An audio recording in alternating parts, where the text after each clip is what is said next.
I think I'm live and I think it's showing properly. I've got to be careful because I might get blasted in the ear by the stream on the other screen, because it should be going live any second. The suspense. Oh, there it is. Whoa! We're live. We're doing things. We're alive. It's been a long time since I've streamed anything. But I figured I kind of want to do it a bit more. I am terrible though. I used to stream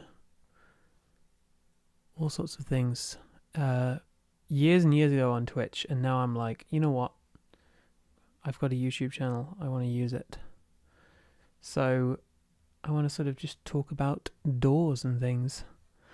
Hello! I don't know how many people we're going to get for this stream. Zombified Ham, are you aware that your name is misspelled? I don't know. It's probably intentional, but hello. Yeah, I don't know how many people we're going to get for this stream. It's probably going to be quite a small thing. It's probably going to be reasonably short because basically we're going to be kind of going over some whoops, what the frick is this? What have I just done? I've just done something super weird. Wait, what the hell? I'm so sorry. I'm using OpenOffice because I hate Microsoft. My God, I used to have a Microsoft 365 subscription. Those things are fucking scams. I don't understand what I'm doing. I'm like trying to get the thing to show, and it's just been really weird. Like, why is it? You can't see because it's on a separate. I've got two monitors basically because I'm rich and fancy. And basically I've got like when I click start presentation, the presentation starts on the other monitor, and then I get a weird window on this monitor. It's very confusing. There's no B in your name. That's fair enough. Well, I figure we'll probably wait like a couple of minutes, see if any people are going to sort of trickle in. But basically, if you just want a little bit of background noise, I'm here. I'm going to talk about the door video, some of the interesting theories and things that people had around it, and then sort of talk about some future stuff. And yeah, I don't know. I want to do some more like live streamy stuff, but I'm not really sure what kind of content I should do because I don't want to do like video game stuff on YouTube. Like if I was going to stream Skyrim, for example, I would much rather do that like on Twitch. YouTube's not really a place for that, you know? But I would like to sort of do more stuff. I don't know if anyone here watches like Fantasy Haven, but he does like YouTube live streams that are reasonably popular with his community. He sort of does like tier lists and discussions with people, and they seem kind of quite fun and interactive. So I'd kind of like to do something like that, I think. Although I have a much smaller channel, so I'm kind of jumping the gun a little bit. But yeah. God, I really want this to show up properly, but of course it's just not gonna behave. Because it is lame. Well, anyway, I will give it another minute and then we'll get into the meat of this. I don't know why Siegmeyer has become like my mascot for this video, but I just decided that Siegmeyer was going to be the guy, you know? I think I realized that I can do a passing Onion Knight voice. So it just sort of worked. Hello. Welcome to the presentation. Oh, that was terrible. Ooh. Ah. Tarnished. You want to know about some sticky doors? Yes. Rather delicious sticky doors. With that said, let's begin. Oh. So, yeah. The main crux of the video. What were we trying to sort of talk about with the video? Well, the doors are kind of weird. They're kind of sticky. I kind of noticed that a little while ago. Like, they're very strange and obscure. Very contemplative fellow indeed. Yeah, and speaking of contemplative, I've been contemplating these doors for 4 years, and they are just... the reason I wanted to cover this is because it's like, why has no one really covered it properly? It seems very bizarre. People will go into all sorts of detail. Like, I remember Hawkshaw. I don't know if people like Hawkshaw. Hello. I'm going to butcher your... It's like Psy... Is that meant to be like Cyqry? Cyqry? Hello. Apologies if I said it completely wrong. But yeah, Hawkshaw. I don't know if anyone knows Hawkshaw. He's like a popular Souls YouTube person. Let me just pull him up because he's really good. And he does all sorts of obscure things. Oh, it's Evie. Hello. People with their different account names. Hello from the Patreon. But yeah, no, Hawkshaw did a video on... Oh my god, where is it? Here we go, the archway. So he did an entire video on like the weird archway thing. From... What's it called? Shadow of the Erd Tree. And yet... you don't see that kind of sort of analysis for things like the big sticky doors, which I just kind of thought was really weird. So I wanted to cover that, and like the fact that they're just covered in like loads of gold and such is really, really bizarre. And then that kind of spiraled into a sort of looking into it a bit, because initially I followed the whole ash ceiling thingy majiggy, but yeah, it didn't make a lot of sense. Yeah, speaking of, hello, Dragon Lass from the Discord. Nice to speak, actually. It's nice. Seeing people out of their usual contexts is always surprising. Yeah, so that was kind of the main thing. I just thought this theory's not been touched on nearly enough, and then as I looked more into it, it just kind of went super in depth. However, not everyone agreed with the theory, and this video has been very interesting. So obviously it was very speculative. There were a lot of inconsistencies. So one of the ones I wanted to highlight here is that, like, you see how like you've got the covered door, like there's still an ash pile, and then the door is sealed up. Like, this is one of the things, the inconsistencies about the theory that I just can't seem to square. Because the ash piles in Lanedell are like, I just don't get the timeline of what had happened in Lanedell just doesn't make any sense. It is such a weird setting. Like, it's such a bizarre setting, and like, because you've got the dragon, you've got the dead dragon Gransax, you've got the ash piles, you've got the sealed doors, you've got the desecration of Lower Lanedell, where it's just like covered in corpses. You can't see the hand gestures I'm doing right now, but I promise you, I'm enunciating like crazy as we speak. And yeah, altogether, they basically make it really hard to kind of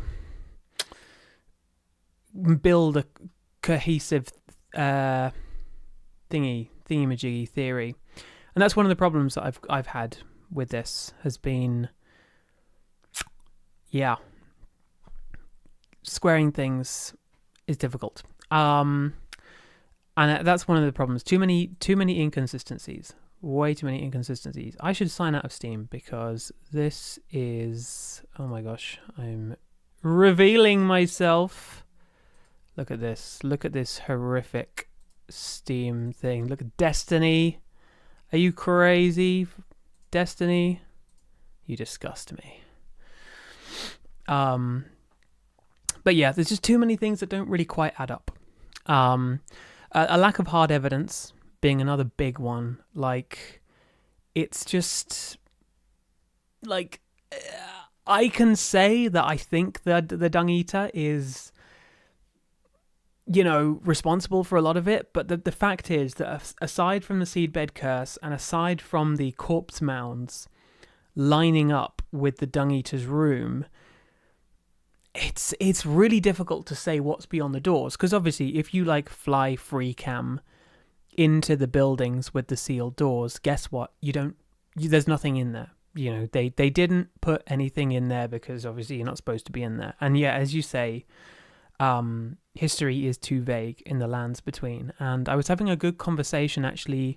I say conversation. There was a YouTube comment that someone left, I think today, about Grand Sax's corpse in Lane Dell, which really resonated with me, because Grand Sax's corpse makes no sense, because it's like, if we go blah blah blah blah blah Elden Ring, so this is where you could see all the millions of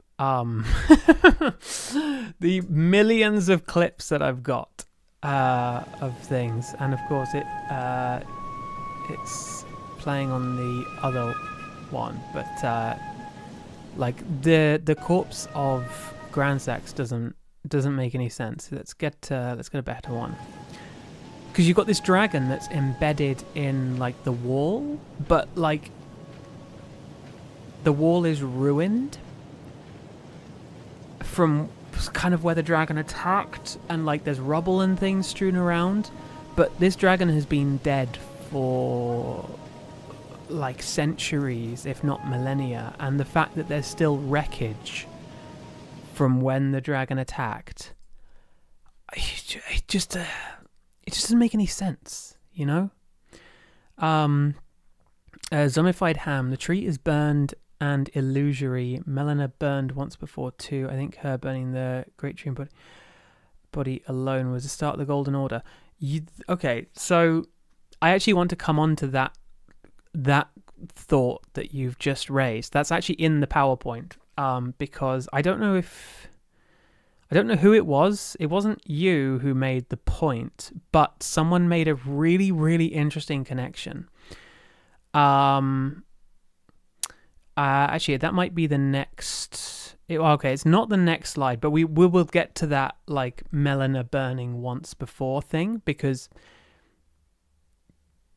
it's basically, it's opened the door to a really interesting theory in my head, that might be interesting, or it might be just completely quack moronic idiocy on my part. But those are the best theories. The best theories are the ones that skirt the line between plausibility and insanity.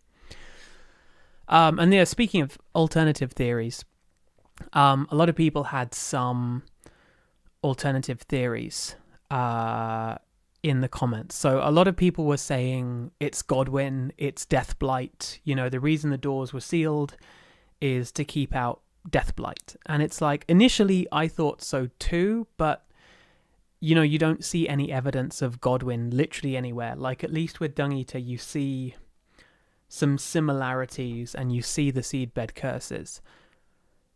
Godwin, there's no Deathblight anywhere. There's no, Godwin's face doesn't appear anywhere. There's a little bit of death.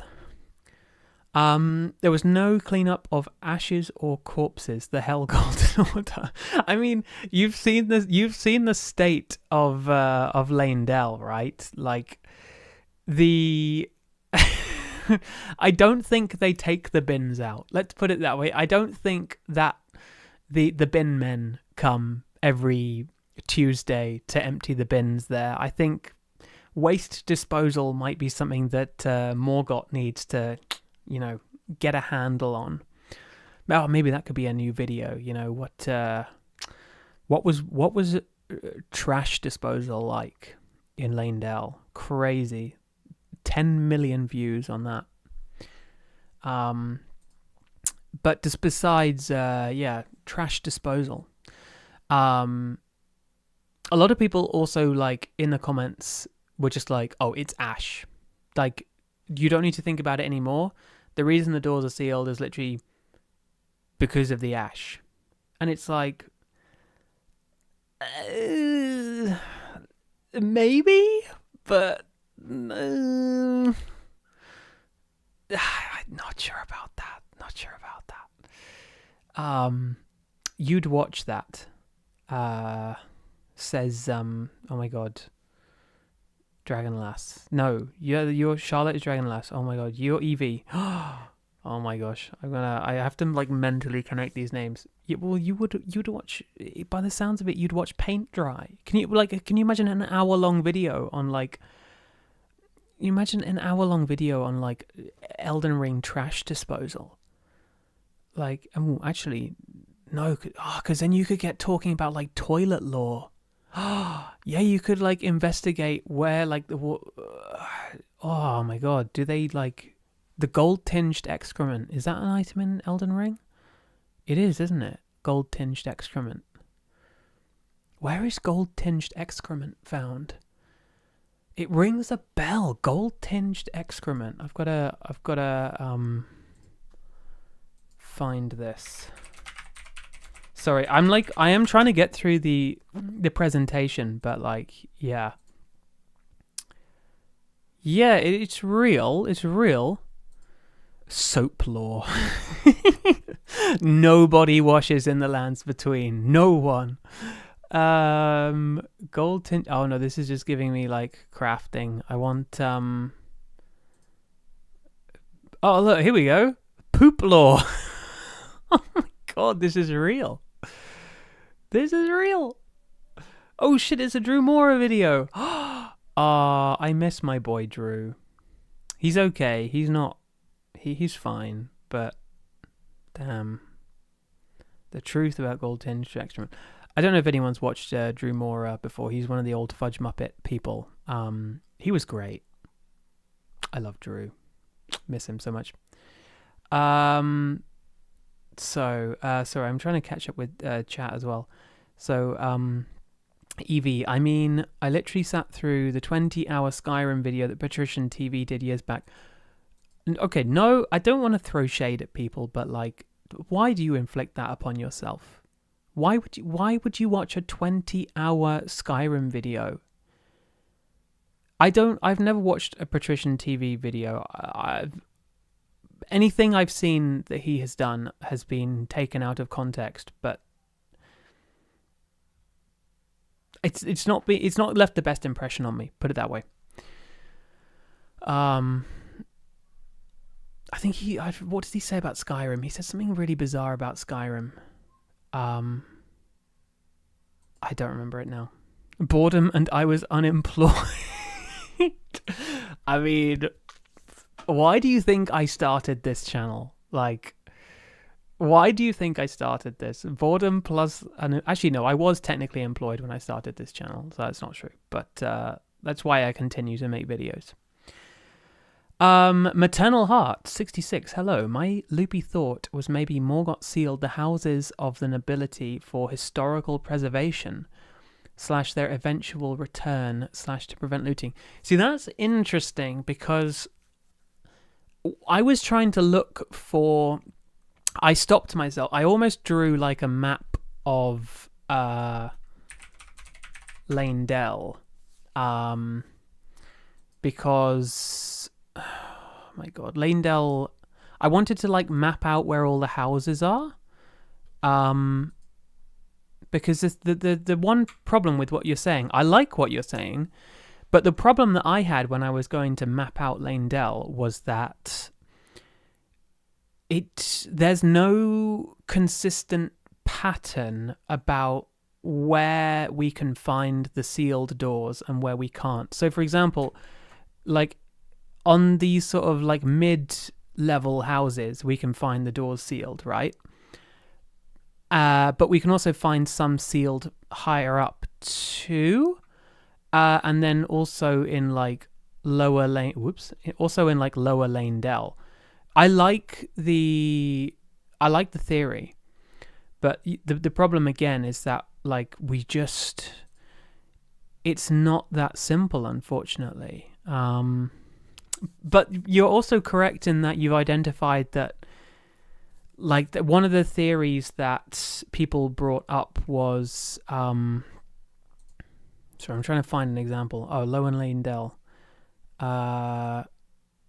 So yeah, one of the theories that people had was that, yeah, maybe the houses were sealed because people wanted to preserve them. Like, people were basically seeing that, like, Lanedell was basically going to shit. So what they did was they sealed up their houses before they left the city to, like, protect the city. I'm just trying to find like a good shot. I've got like 1 million. This is the problem. I've got like 1 million clips of this game. But like, here we go. This is one of the upper level buildings, for example.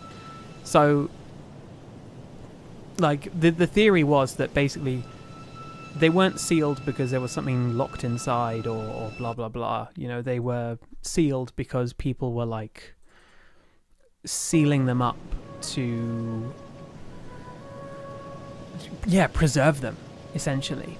And I think that's actually kind of an interesting theory. I think that's on the deck if I go back to it. So here we go. The third point. Citizens sealed up their own houses when they left Lanedell. This was a semi-common thought that people had.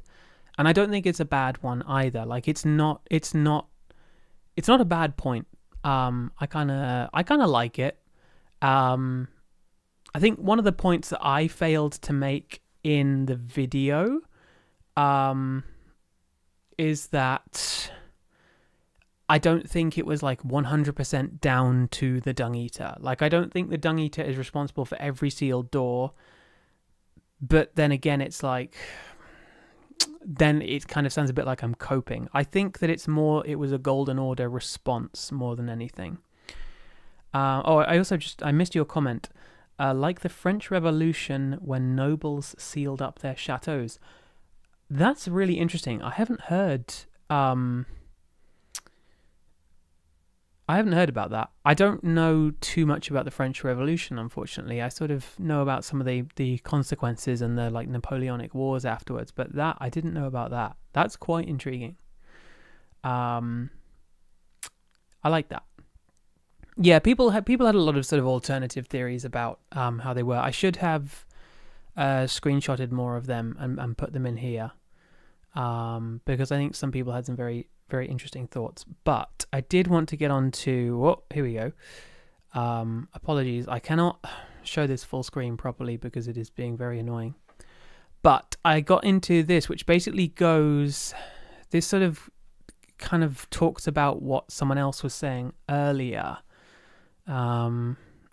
about the Erd Tree and Melena's physical form. Zombified Ham, Roderica does say countless souls haunt Dung Eater. I don't know what Roderica says about Dung Eater. What does she... I don't remember her at all. I know who she is. I don't remember what she says about people. It's been a long time since I bothered to like do her quest line. But interesting.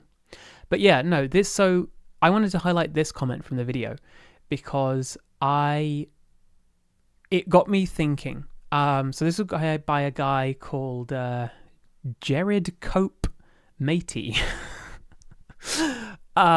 He says, I just want to know why the original tree burnt and who did it. Is this world stuck in a limbo, a perpetual cycle? How many times has Melina been burnt? And I thought that question of how many times has Melina been burnt was a really interesting one. It opened my eyes a bit to it. Because it's kind of, I always assumed she's been burned once, right? Because that's just what we assume. We assume her burned and bodiless, but maybe she's been burned more. But that wasn't the meat of the comment that I really liked. Because blah blah blah blah. I suggested, because I'd read another comment suggesting that Vike and Melina had burned the Erd tree, but I don't think that's true, because apparently Vike had a maiden and he saved her life, so I don't he saved his maiden from burning, so I'm not sure. I need to look into that more. But anyway, his reply to me in this was true. Melina most likely did it once before using her body, and now she only has her spirit to try once more. And I thought this was a really fascinating comment, because something that I've noticed about the Erd tree when I've been looking at it more recently is that if you sort of look at the burning Erd tree, it looks like it's all on fire, right? It looks pretty convincing. We've burned the Erd tree, but there is a really, really I've got to find a better angle of this, because I'm not getting a good angle. Something that you can't really see super well in these videos, but you can in the game, is that there's that little, my god, I must have a better I must have a better one here. Why do I not have, here we go, maybe this one's a better one. Okay, so you can kind of see top left corner of this thingy here. There's a wooden slice of the Erd tree, which is the physical part of the Erd tree. And one of the things that gets me about this is that the illusory part of the Erd tree is burning, but the physical part of the Erd tree is absolutely fine, seemingly. We do have a physical branch on the ground here, which raises a lot of questions. But the quote unquote physical part of the Erd tree is whole whilst the tree is burning. And so what that does is, when he left that comment of Melina most likely did it once before using her body, and now she only has her spirit, it made me think, hang on, maybe burning the Erd tree is a 2-stage process. Because we all have this idea that the Erd tree was physical and real beforehand. So maybe Melina had to burn her body to burn the body of the Erd tree, and then she had to do it again with her spirit to burn the spirit form of the Erd tree. And what sort of made me come to that conclusion was what if it's a Godwin Rani thing? Because Rani wanted to die. She wanted to die in body so that she could her spirit could go on and she could be free from the greater will. And so to do that, she needed someone else's spirit to die. So that's why, she had Godwin was killed, and then but his body remains in a weird state of limbo and undeath, but his spirit is killed. So in a very roundabout way, what I'm trying to say is the connection here is that what if a lot of things in Elden Ring are a 2-stage process, or a sort of linked process? Melina having to burn the Erd tree twice, once in body, once in spirit. Rani and Godwin having to both die, once in body, once in spirit. And And, Melina obviously once had a body and now is a spirit. I don't know. I thought it was a very interesting connection, but it's led me down this rabbit hole of finding parallels in Elden Ring, and basically how you need two things in parallel to kind of balance each other out and kind of play off each other. So like Radagon and Marika are like together are like a strong sort of parallel, but then like when they split apart, everything stops working. Basically you need a balance. Oh, hello Meadow. I can't stay for long, but have a nice stream. Thank you very much. I don't know how this stream's going to go, but it's gone nicely so far. She wanted to be her own snowy doll woman. I mean, if that's how you're going to transition, I'm not sure I'm not sure I'm supportive of those goals, I'm not sure it's really worth killing your brother just to jump into the doll of someone else. Oh, that's the other thing that I find super weird about Rani. Rani is such a weird character, but one of the things I find super jank about Rani is we barely know what she looks like, because we all think that Rani I mean, I kind of like I kind of love Rani for this as well. But like everyone is, has the mental image of this is what Rani looks like. Like, Rani just looks like some doll thing. But of course she doesn't look anything like that. She looks if I search dead Rani, it might. Yeah, she looks like this on the top of that divine tower. It's like she looks probably closer to like Melania did in real life, perhaps. Probably like a nerdier version of Melania, like nerd glasses on. It's bookworming time kind of thing. She probably looked a lot like Renala because, well, that's her mum, but hey. But yeah, anyway, TLDR. I thought this was a very interesting comment. I liked the idea. Of just like the idea of linking things, and so it's prompted me to come up with like an insane theory. I'm going to jump to my Miro board right now. So this is like my insane Miro board. I'm not going to show everything that's on this board because I want to keep some things a surprise, and it's also like a complete mess. But it got me thinking about some things, and it started generating like a whole theory for me. Charlotte, she probably had a Radagon build with the red hair and all. She kind of does, actually. The image we go back to, let's have a look at that again.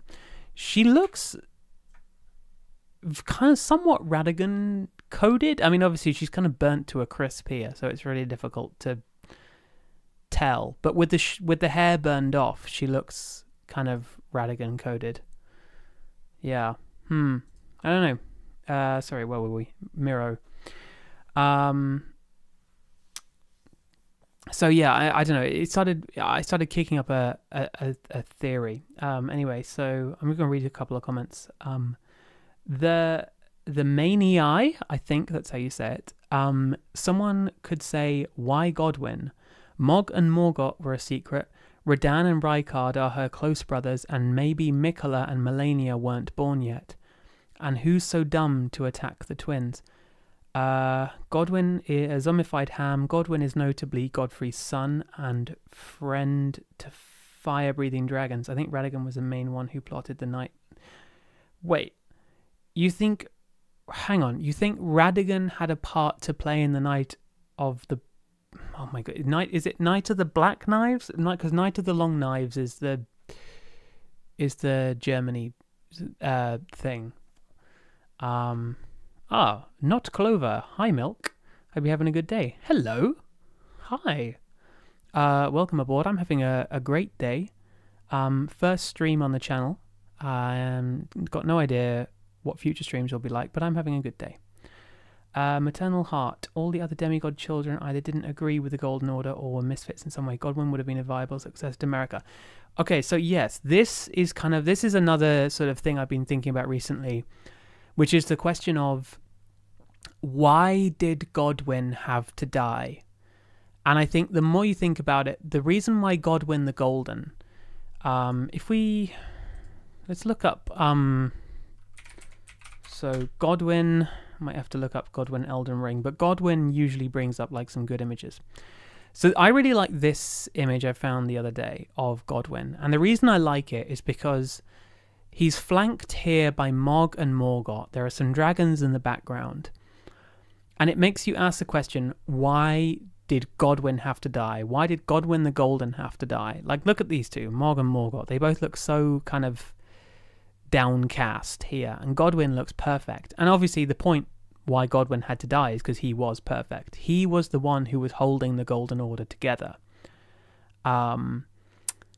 If it wasn't for Godwin, I think the Order might have collapsed a long time ago, because we kind of get the idea that the siblings are all starting to squabble even before the shattering. I mean, the reason that they all go to war with each other after the shattering, is because they were all having squabbles with each other before anyway. Like, you wouldn't, basically, put it this way, if your mum locked herself in the house and started like breaking all of your things, would you respond to that by then beating up your siblings? Maybe you would. I'm not going to judge you for your bizarre behavior. Personally, I don't think I would do that. But obviously the dysfunctional family that is the Golden lineage decided that they would all start beating each other up because Mum was, smashing everything with a hammer. So I think that's why Godwin had to die. Godwin was too perfect. He wasn't called Godwin the Golden because of his appearance. He was called Godwin the Golden because of his qualities. He was holding everything together.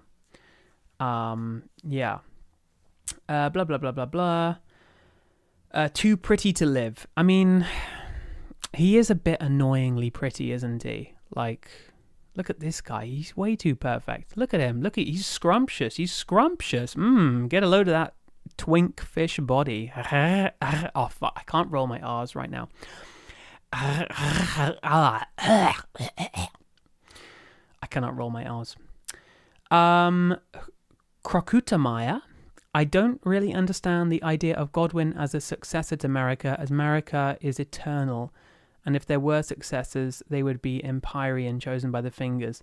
Yeah, I don't know if Godwin would have been a successor, but he was like clearly the glue that held the family together.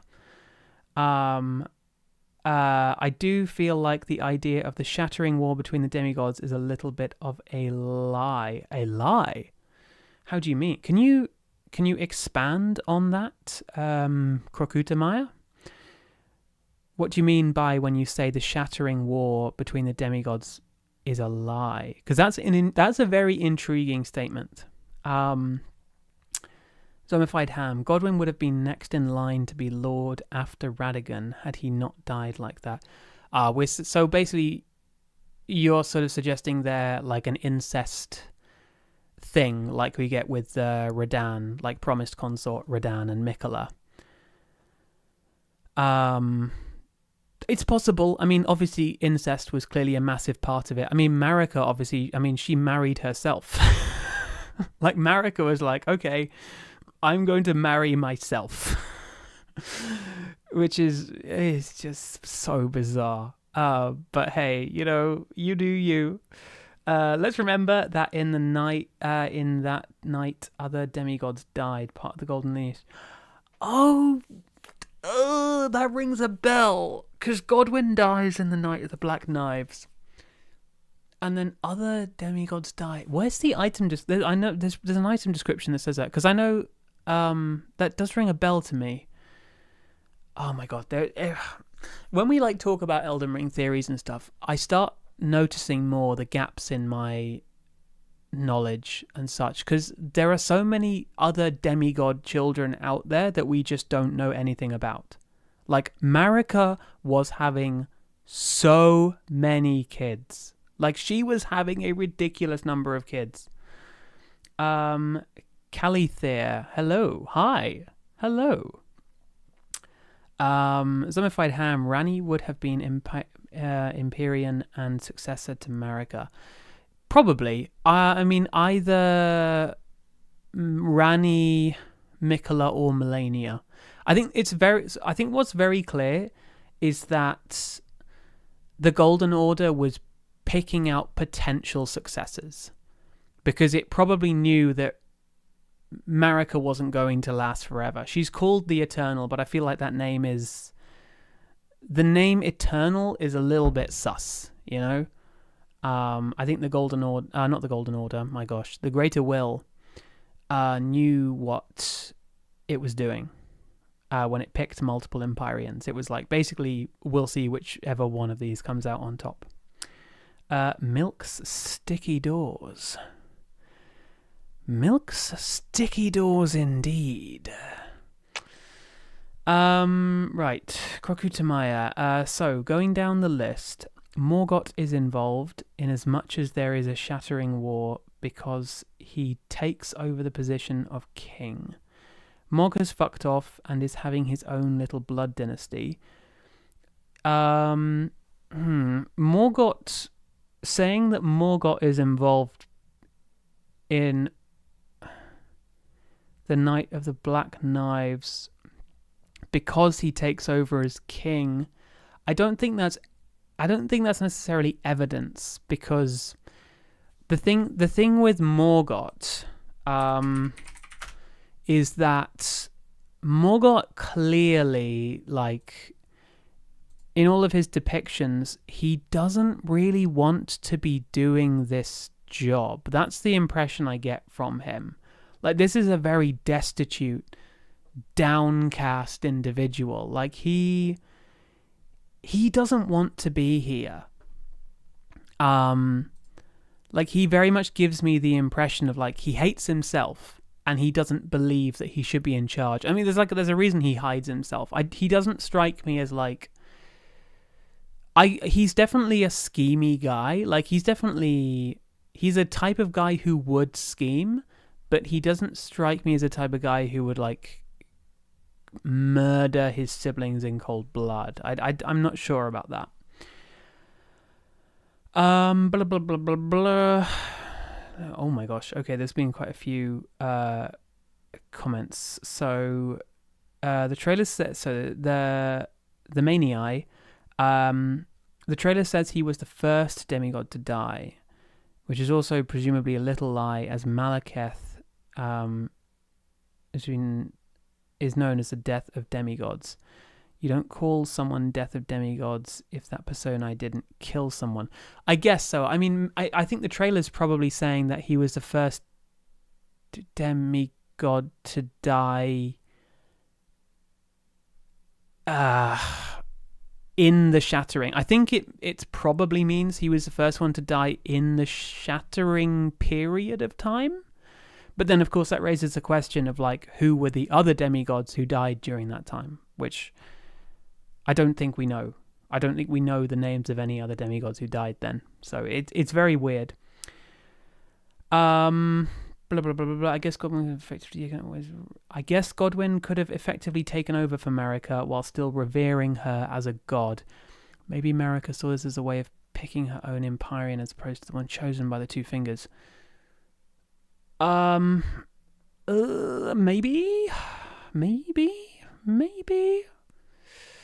I don't know. I'm not sure. I think Godwyn is a figurehead. Godwin gives me the impression. I'm going to go back to this, but Godwin gives me. What the hell are people drawing? What is this shit? What? Why has he got a fishtail? Do people really think that Godwin had a fishtail? Oh my god, this is so cursed. Sorry, I'm getting really sidetracked here. I think Godwin's like a figurehead. He's like the prince, you know. He's the prince that you send out when you're having a bit of a bad PR day, you know. You need someone to come along and just give you a bit of a win PR wise. That's who Godwin is to me. I don't think he's necessarily lined up for royalty. I think the greater will understood that Godwin is. Actually, the question is, of course, like, how much did the greater will know about the royal family? That could be interesting to explore, because I think the greater will is presumably very detached. Like, the greater will basically only cares that the age continues. It doesn't really care about what people are doing. Just that an age is going on. Sorry, I have some comments to catch up on now. This is good. I like this. I like that there are comments to catch up on. But I also feel like I'm missing some of them as well. So, blah, blah, blah. I guess Godwin could have... Okay, so I've read that one. Krokutamaya, Rykard and Morgoth's forces fighting is probably the closest to an actual war between the demigods. I'm a little confused on the timeline there. I don't know nearly enough about Rykard. I know that Rykard went off the deep end ages ago. I need to look more into Rykard because he is a very interesting character. What? I think I just heard a crying cat, but I don't know where. Oh, I did hear a crying cat. Give me 1 second.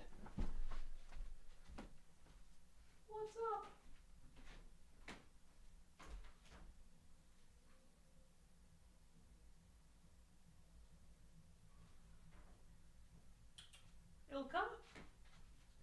Crying cat?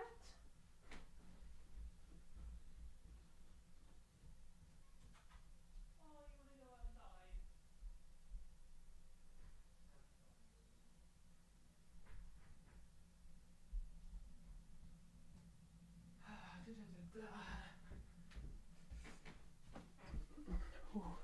Oh, whoops, apologies. I had to let a crying cat outside.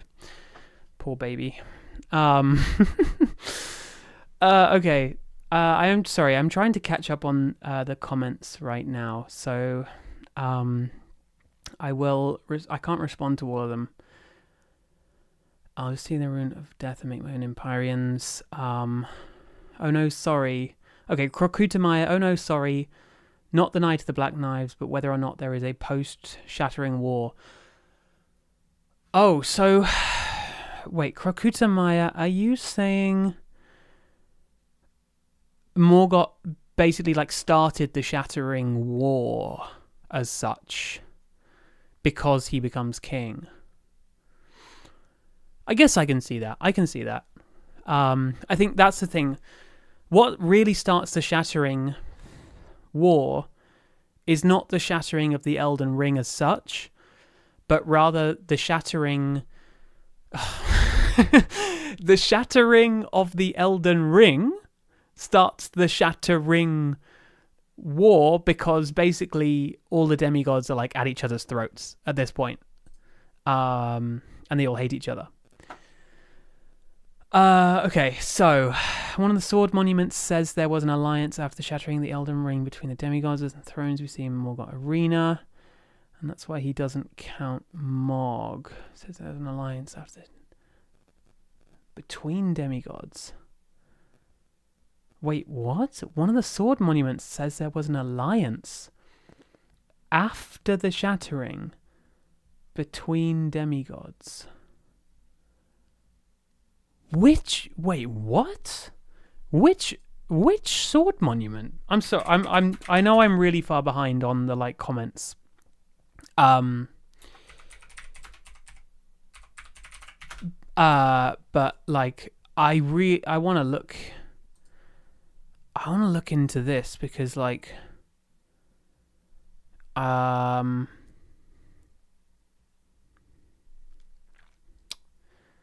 Siege of Castle Morn. I want to, like, wait, rough Japanese translation. Siege Sands, Battle of Champion. I'm trying to see if I can, like, find Scarlet Rock Blooms. Because that would be really interesting if there's one that says something like that. This is all the Liurnian War. Yeah, this is all the Liurnian War. That's Salus March. First defense of Leyndell. Traces yet remain of bloody conspiracy. Oh yeah, a sovereign alliance rots from within. Okay. The battle of the first defense of Leyndell. Sovereign alliance from within collapses, becoming a defeated army. A blood plot. Okay, so this is a translation. I don't know why it's giving the translations, but the Fellowman stacks corpses outside the corpses of heroes. The Battle of Leyndell's second defense, the Shunned Ogre. Okay, I don't know why it's giving me these like rough Japanese translations. This is very bizarre. No, Kroku Tamaya, you're okay. I like your I appreciate that explaining things as a commenter in a live stream is really difficult. Cuz like I can yap forever and you have to like leave comments that I have to read, and then like you're limited by how many characters you've got. So I get it. It's really fair enough. I'm just trying to find that comment that says that they basically kissed and made up at the end. But I can't find any Sword Monument comments that say they kiss and make up. Unfortunately, maybe I'm looking in the wrong place. Post-shattering clarity.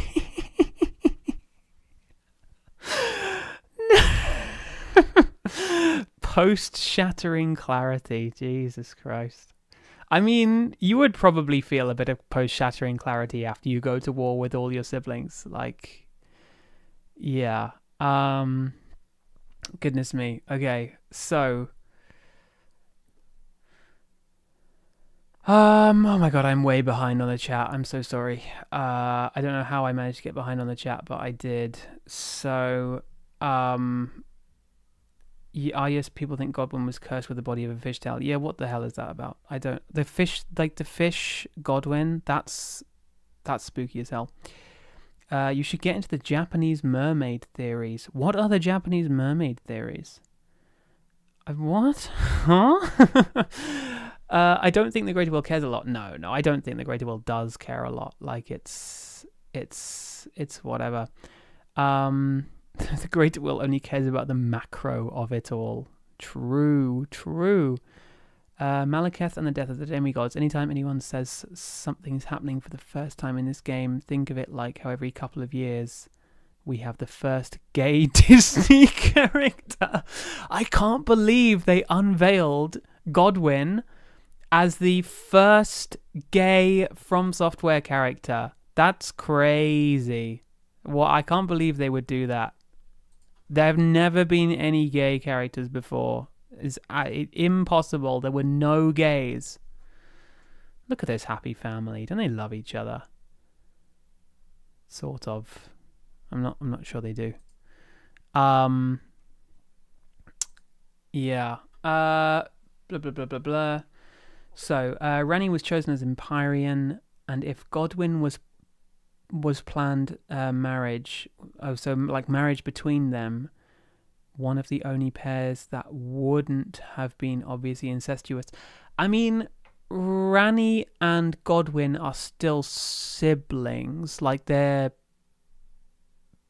both share Marika as their mother. So they're still half siblings.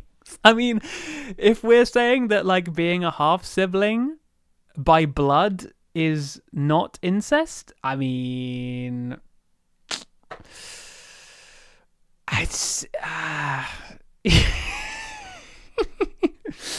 it's somewhat incestuous. Right. The walking mausoleums are decapitated demigods. True. Yes, the walking mausoleums exist. The first events of Leyndell. Japanese says the first battle of Leyndell. The monarchical alliance crumbles from within, resulting in defeat. Evidence of a bloody conspiracy remains. Yeah, that which is very interesting. Bloody conspiracy is a really interesting word. So Morgoth was a spiteful lad and started a war after the siblings took their fragments. I mean, quite possibly. Like he wanted the whole Elden Ring. Mum says it's my turn on the Elden Ring. There's something interesting, some interesting lore in the battlefields around Mount Gelmir as well that points to a post-Shattering War. Oh wait, a post-Shattering War, as in like another war after the Shattering? Because like my interpretation of what's going on in Mount Gelmir is that the Shattering War never ended in Mount Gelmir, and that's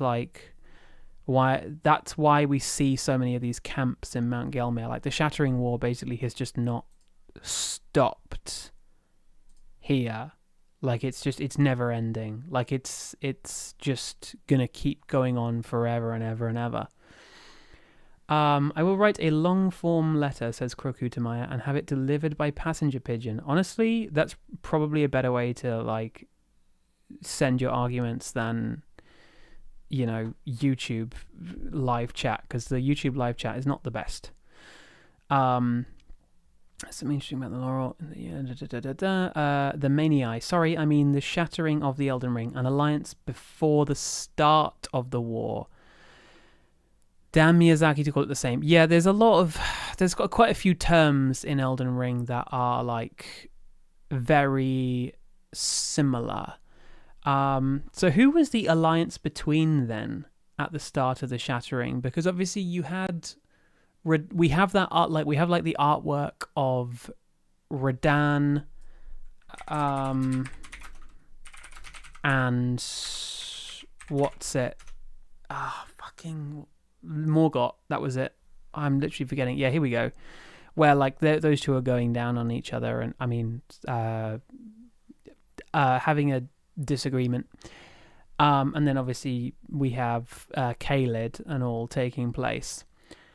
Oh wait, R'hllana is Ranni's mum. No, you're okay. Sorry, but Radagon is Ranni's father, and Radagon is Marika. So it's still. I guess if your point is that from the outside people wouldn't think it's incest, that makes sense. Like if you were a random commoner, it doesn't look like incest. But obviously we know that it's still incestuous because Radagon is Marika. Yeah, it'd be interesting to know who the alliance made up before the Shattering, because that I don't know anything about. Evelyn, my crackpot theory. Godwyn is not Godfrey's son, and is in fact the son of the third Elden Lord we know of, Placidusax. Like, so is that why Godwyn had such an affinity for dragons? Is that what we're saying? Like, oh my god. Zombified Ham, Radagon fathered Rykard and Ranni, main components of the plot.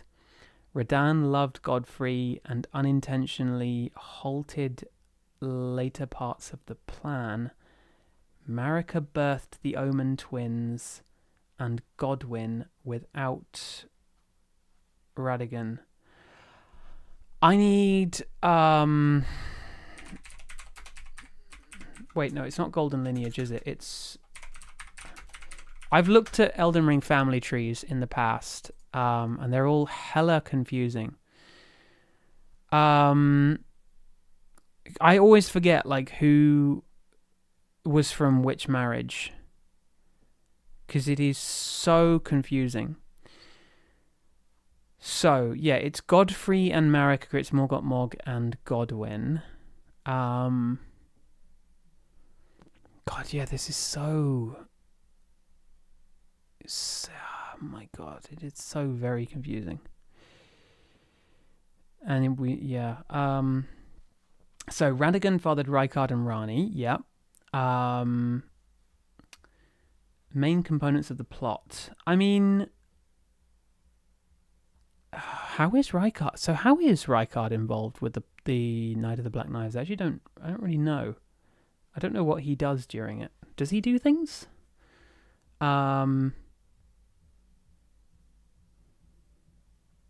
What do you mean by unintentionally halted later parts of the plan? Marika birthed the Omen twins and Godwyn without Radagon. Yeah. So the Maniai, Morgott calls the other demigods traitors, showing the through. Yeah. Like they were there at some point with Rani shared very little, and the sword monument say a monarchical alliance. Yeah, because he does that speech, doesn't he, where he's like, willful traitors all. I always took that to mean they betrayed the Elden Ring. Maybe he is saying it on a more personal note. Maybe he is like, oh yeah, maybe when he says willful traitors, he doesn't mean they betrayed the Elden Ring, they betrayed the alliance that he was trying to build. Possibly. If that's what you're trying to say, then possibly. Yeah. I don't know. Because I always got the impression that Morgott was very like duty bound. Morgott is basically suffering from like intense PTSD, and he has internalized like a bunch of omen phobia about himself, because he doesn't think that he's worthy of anything in the eyes of the Golden Order. Morgott like hates himself, and in order to deal with the fact that he hates himself, he like fully hard commits to the Golden Order. And he seems to really believe in it, but maybe it's more complicated than that. The Maniai, the bloody conspiracy because Rani and Rykard are still in the alliance, still fresh from the plot of the night. Yeah, I just like the word bloody there. Bloody is interesting because bloody obviously makes me think of Mog, but I don't think Mog is. Maternal heart. I fear that theory eats. So I'm so sorry. You're gonna have to clarify which theory you mean eats in this context. Hello, Professor Spock. Evelyn Malloy, Rykard didn't do much during the Night of the Black Knives, but was Rani's co-conspirator. So then, what? It's when you say that, like, then what was Rykard doing? Like, if he was part of the conspiracy, but he also wasn't doing anything. You know, when a tree falls in the forest, but no one is here, no one is there to hear it make a noise. Does it make a noise? You know, it's like if Rykard was in the Night of the Black Knives, but no one knew that he was really involved with it. Was he really involved with it? That's what I'm saying. I realize I'm, kind of memeing this a little bit, but like, I just want to know what his involvement was, basically. Rykard stole the Rune of Death. Rykard stole the Rune of Death. Wait, what? Wait, when? Rykard? An item says Rykard was involved, ready to take the guilty in case the plot was discovered, and he was ready to fight Malekith. Whoa, okay. Oh my, I have not brushed up on my Rykard lore recently. He might have opened the door for Rani to get the rune of death. Okay, well then. Okay, when a tree falls in the forest, we do all hear it, apparently, except me, because I'm a deaf bastard. But fair enough. Evelyn, I took willful traitors all to mean they abandoned their stations for personal ambitions. Yeah, that's sort of how I imagined willful traitors. Like, the demigods would rather pursue their own individual ambitions than preserve the Golden Order. So I think he's calling them traitors because... I mean, I guess it's all part and parcel. Clearly they were aligned before the Shattering. Like the Shattering War wouldn't have happened if they didn't already have their own ambitions and disagreements. Okay, but that's really interesting. I need to know. I would love to know which items talk about Rykard's involvement in the Shattering, because I didn't realize he was involved in the Shattering at all. That's really interesting. Description of blasphemous claw. On the night of the dire plot, Rani rewarded Praetor Rykard with these traces. Should the coming trespass one day transpire, they would serve as a last resort foil. God, that's some real From Software text, isn't it? Allowing Rykard to challenge Malekith the Black Blade, the Black Beast of Destined Death. Blasphemous claw. Do you mean blasphemous blade? Because I mean that would make sense. No, you don't mean. No, blasphemous claw. What is blasphemous claw? Remembrance of the blasphemous.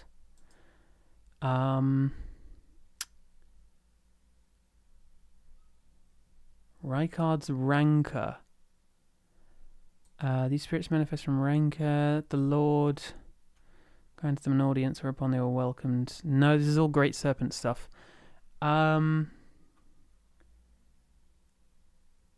Description of blasphemous claw.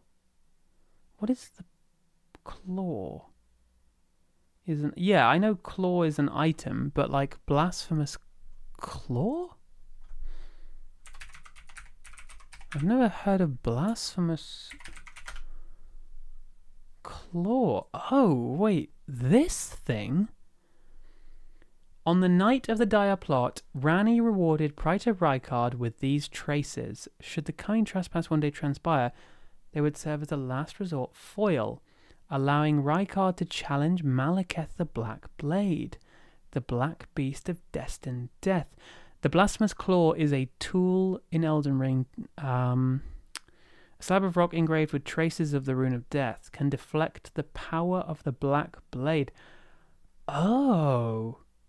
It's dropped by Recusant Bernal.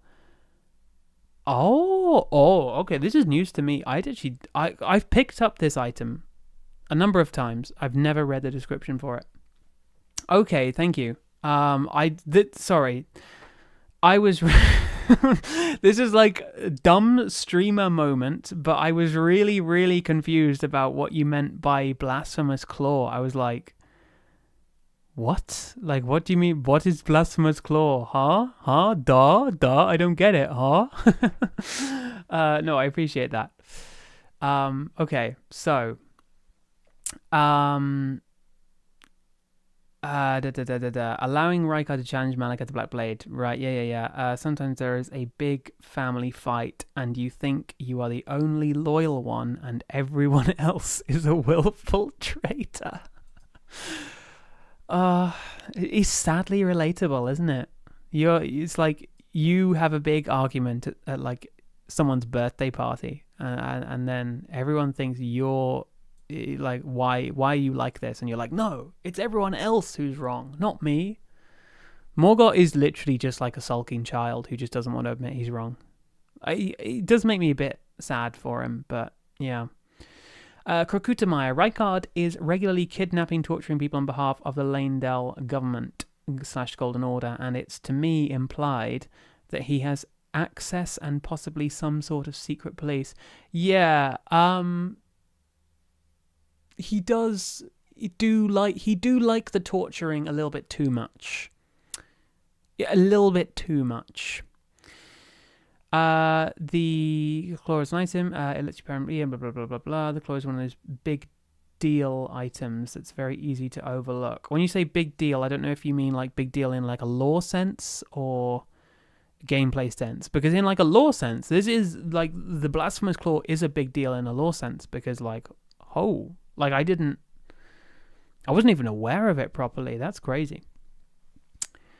Yeah, that's pretty wild. The location of the Rune of Death could have been a highly guarded secret. Rykard was deeply involved in the government rule of the lands between and would have had access to this knowledge. Yeah, it probably was. I mean, there's a reason why, Marika entrusted it to Malekith, because, yeah, she wanted to give her little pet something to guard because it's kind of important. The main EI. It's okay. Just today I noticed after kind of 4 years there's no clear declaration that the Erd Tree actually respawns people. After kind of 4 years there's no clear declaration. I'm not sure exactly what you mean by that. Like, are you saying like with Erd Tree Burial that there's no clear indication that Erd Tree Burial leads to like Erd Tree Rebirth or something? I'm not sure. Sorry if I'm being super dumb. Zombified Ham. Radagon would know the location of the Death Rune being part of Marika. Yeah, I mean, God, the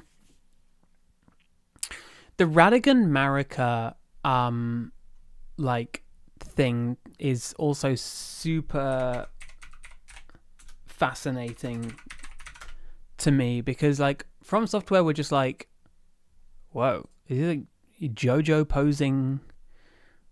Holy shit. So yeah, these two literally sharing the same body. For a while I thought they were like two. Oh, that's okay. Yeah.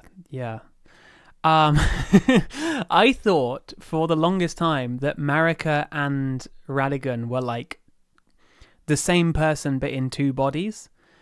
And it literally took me years to realize that no. They share the same body.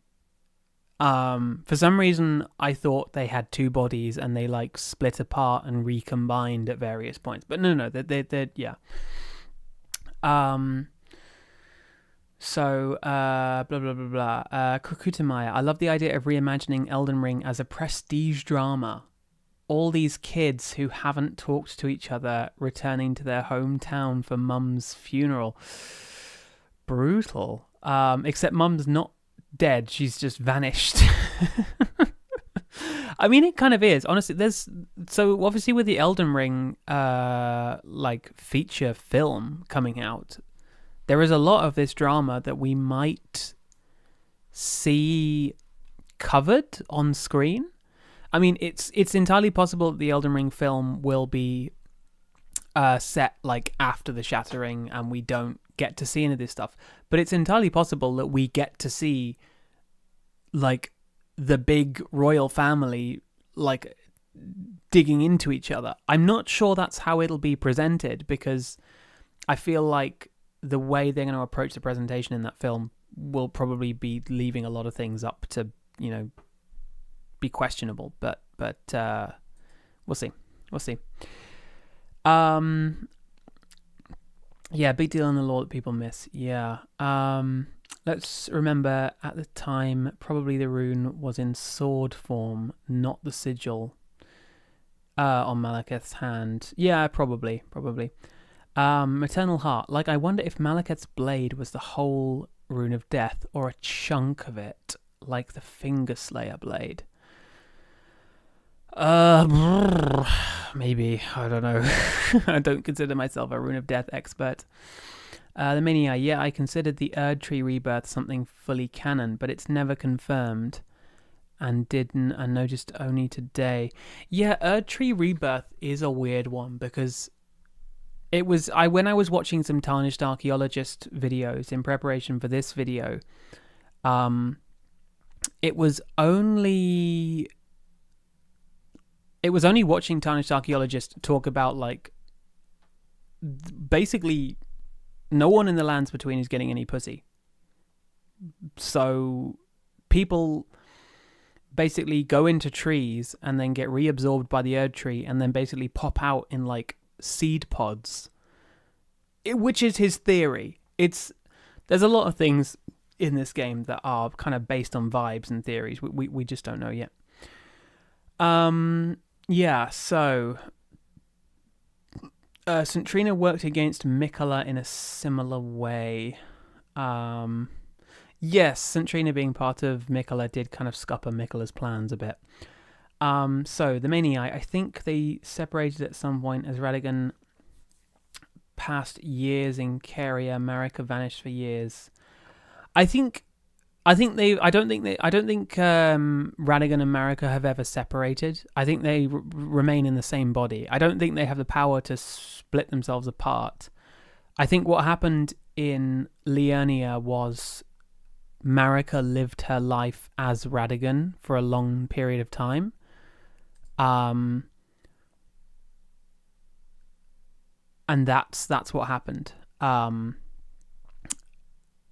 It's very curious because we don't know anything about, like, how they assert control over the body, or even why. Like, we don't actually. This is a kind of a question that gets glossed over a lot, but we don't know why Radagon exists, because we know that Marika walked into the Gate of Divinity, and we know that Radagon appeared as a champion at some point. Was Radagon a separate person who then joined Marika's body, or was Marika masquerading as a champion, Radagon? And, like, it's so confusing. Like, why does Radagon get involved with the story? It's really confusing to me. Evelyn, but how could Marika transform into Radagon? It's not like there's some sort of amber egg-shaped MacGuffin that lets you have some sort of rebirth. I know, it's weird, huh? It's not like there's a convenient way of being reborn in the game. It's they should add something like that. Maternal Heart, I'm so curious with the film if they'll pace it to, like, Lord of the Rings as a trilogy. I think that the Elden Ring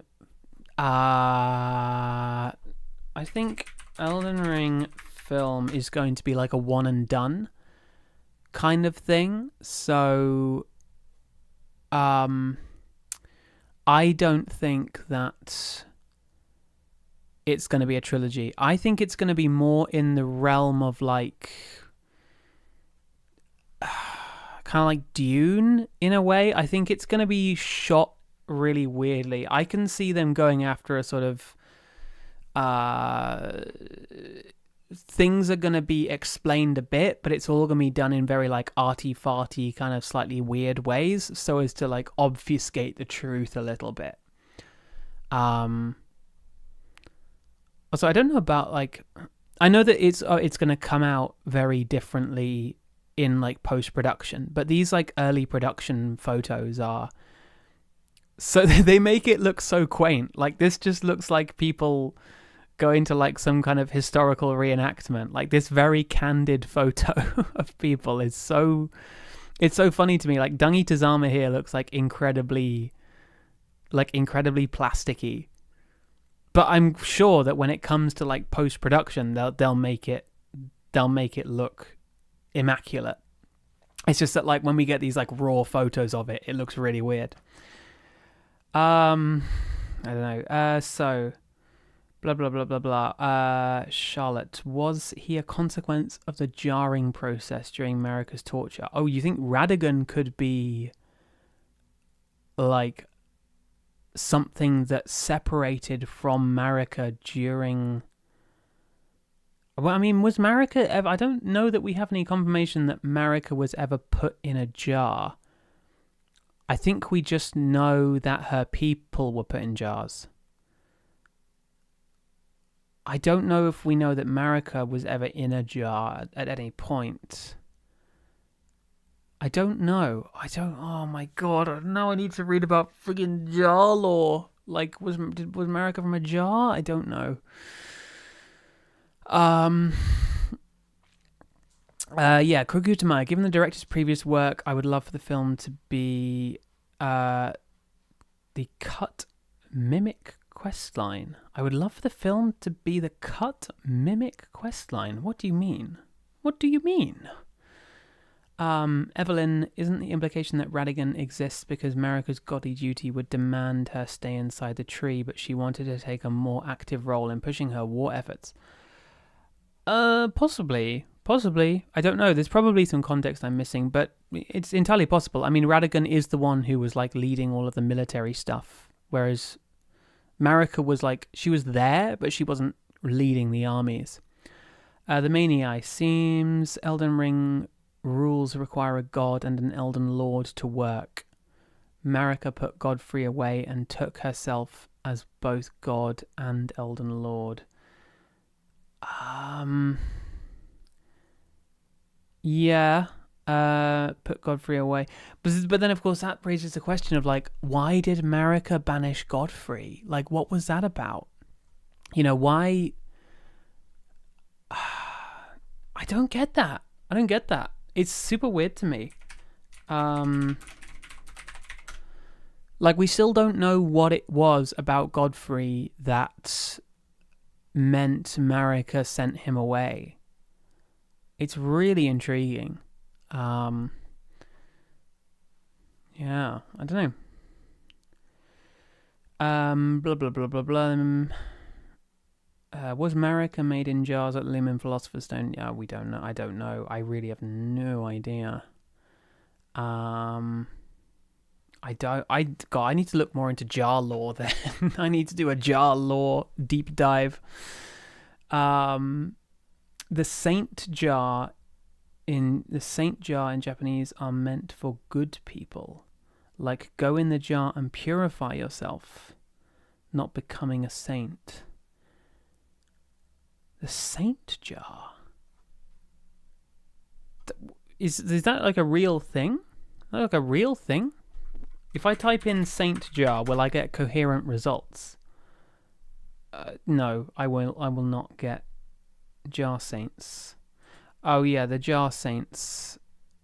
Jar innards, jar dwellers, jar saints, shamans, Newman, shaman. Are Newmans the same as shamans? Like, I don't know what's going on with that. So the shamans are Newman. Wait, are the Newman? Are they like related to the Nox at all? Aren't like the Nox Newman? The Nox people descended from Marika and thus were Newman. Okay. Yeah.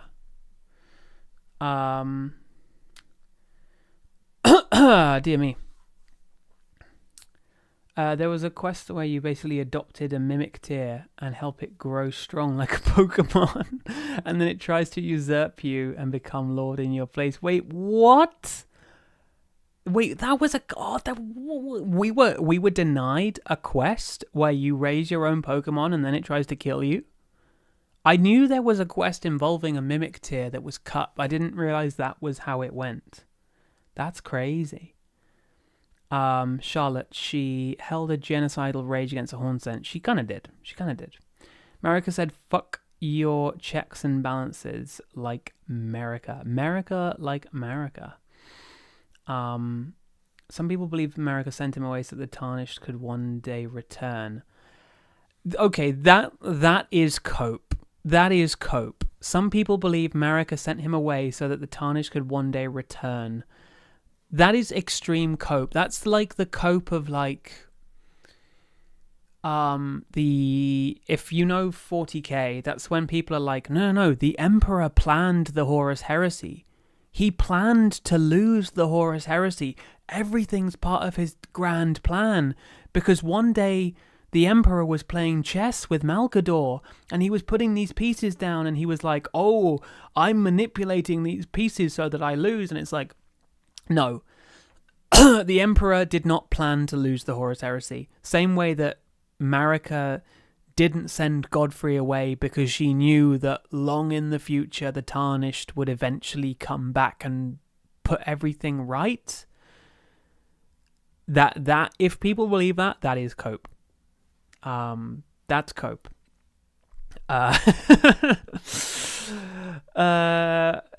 Yeah. Charlotte, Godfrey's use might have ended. Yeah, no, I think now we're talking about Godfrey. I think he was sent away because he was a warrior. Because he had Sarosh to contain his like Horalu presence, didn't he? He was basically too much of a warrior. Godfrey was a warrior, not a ruler. Basically, that was it, I think.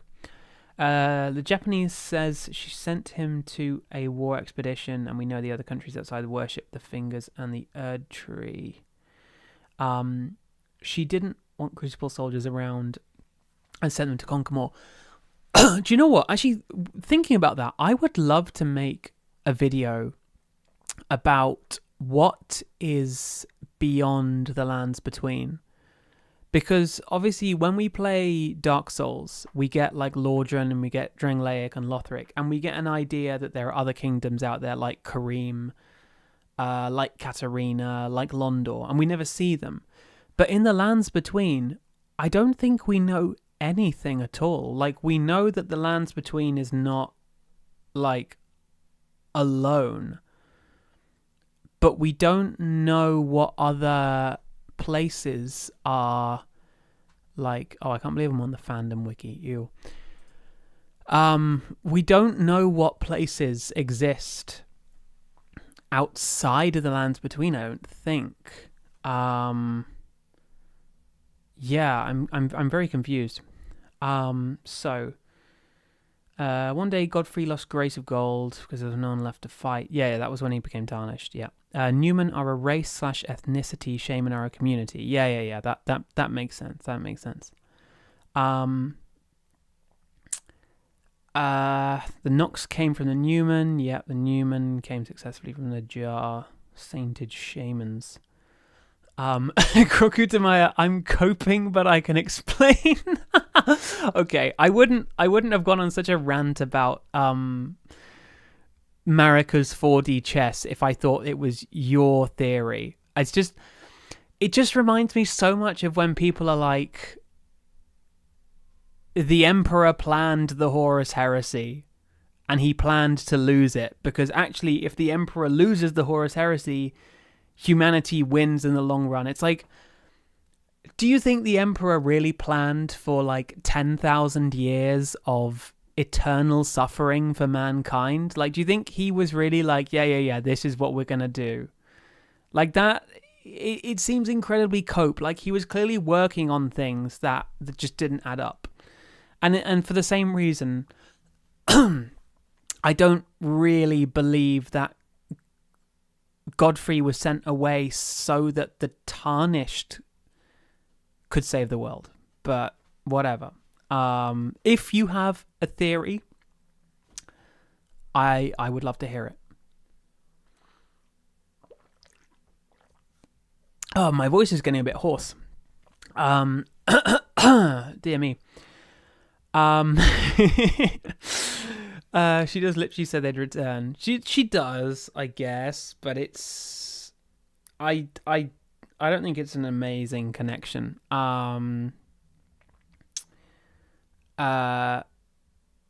You should explain the samurai. I'm not sure. So America hoping to be usurped by a returning Tarnish may seem like cope, but it sounds more legit in the context of some of what Melina says.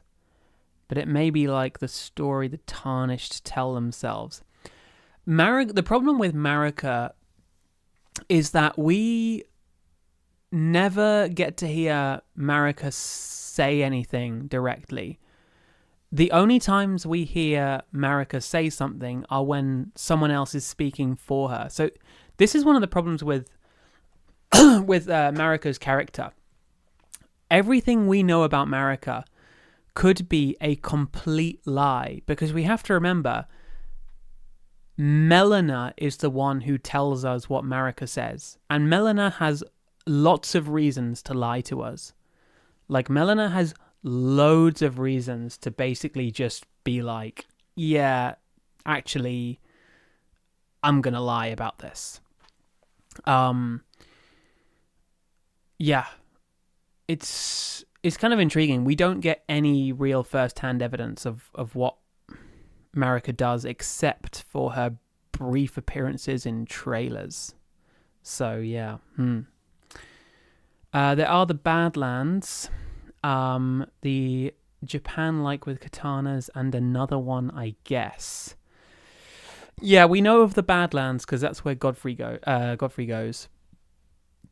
But the place with katana, I'm guessing that's like the samurai people come from. And then somewhere else. I don't know where the somewhere else would be. Marika promising the Tarnished a return from death could be a complicated millennia-long plan, or just a trust me bro, I'll resurrect you, sure.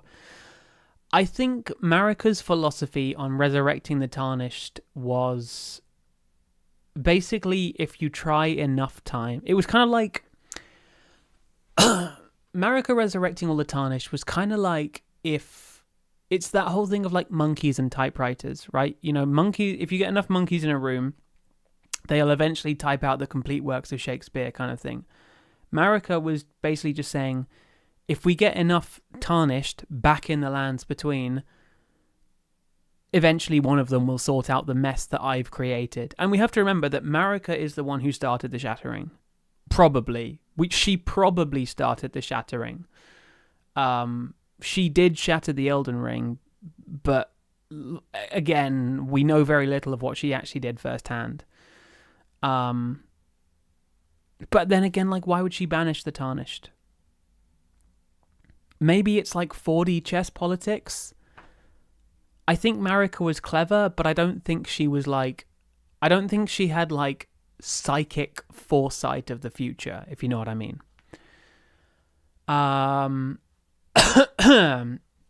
It was more Marika wanted a new consort. Yeah. Raising Tarnished could be that comment, but it gave up on the idea that she decided to marry her. So wait. She thought raising a Tarnished could be that consort, but gave up on the idea and decided to marry herself as Radagon. Yeah, I think maybe that would have been Radagon politicking his way in, perhaps. In Marika's own words, then, after thy death, I will give back what I once claimed, return to the lands between, wage war and brandish the Elden Ring, grow strong in the face of death. Warriors of my Lord Godfrey. Marika's own words, then, after thy death, I will give back what I once claimed, return to the lands between, wage war and brandish the Elden Ring. Okay, interesting. Because she does, yeah, Melina does say that, but I don't think she was seriously suggesting that it would work. What I'm thinking is like,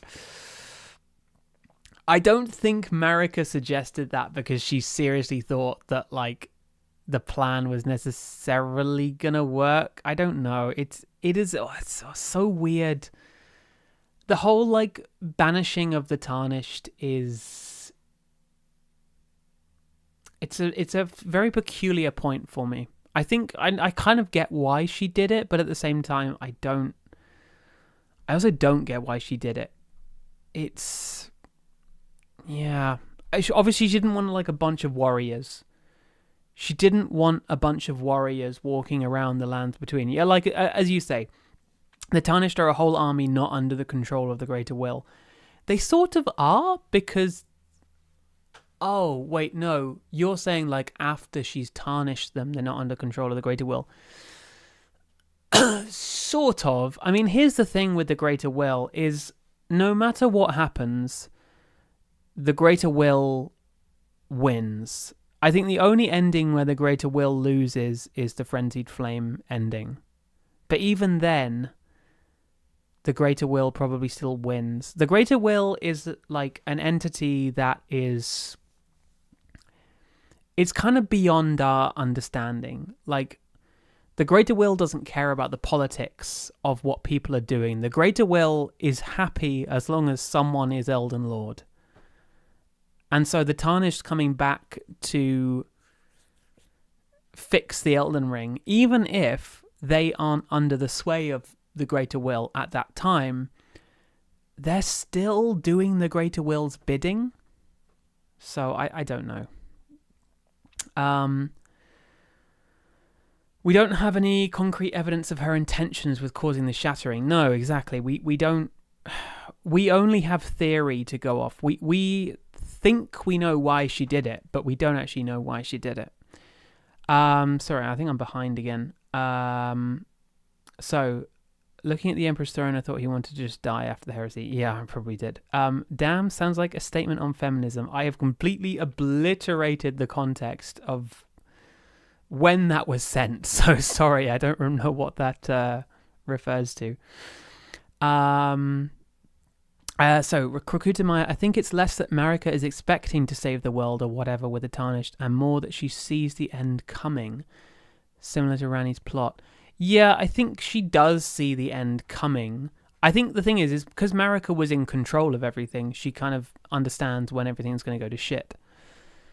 An attempt to outsmart the Fingers, fueled by paranoia, maybe. Marika also follows through with the resurrection of Tarnished. She does, because she's the one who gives people grace. You get enough Tarnished in a room, eventually one of them will become a lord. Literally. If that was Marika's plot, it kind of works. Sorry, so I think when I was dismissing your argument as like cope earlier, I think it's because I was inferring you meaning like Tarnished singular as opposed to Tarnished plural. Like if we're talking about Tarnished plural and her resurrecting all the Tarnished, then yeah, that she did resurrect all the Tarnished because she wanted them to fix the Elden Ring. That's not cope. What I was saying was cope was that the idea that like she was resurrecting you specifically, but no. Because if the idea was that she would resurrect you specifically to beat everyone else, that would be cope. It's not cope to say that she resurrected all the Tarnished. Because she just did. It's just a fact. Problem with the idea of planning all this is it happened long before Radagon and Godwin's mess. Yeah. We don't have a timeline, is the thing. She banishes Godfrey, and then clearly she's with Radagon for a very long time. We have no idea of timescale in Elden Ring. Everything is very blurry. Hear me out. She heard it from the tree roots, smoking that good gold. Can you imagine smoking like gold-tinged ganja?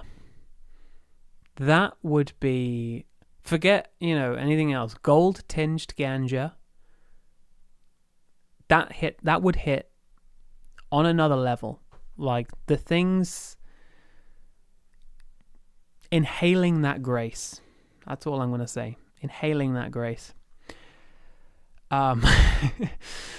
Okay, so blah blah blah blah. Marika might not have psychic future vision, but there are characters who do. Finger reader crones, people who would be able to guide her in a 4G chess. I guess. I mean, do the finger reader crones? Do they see the future? I don't.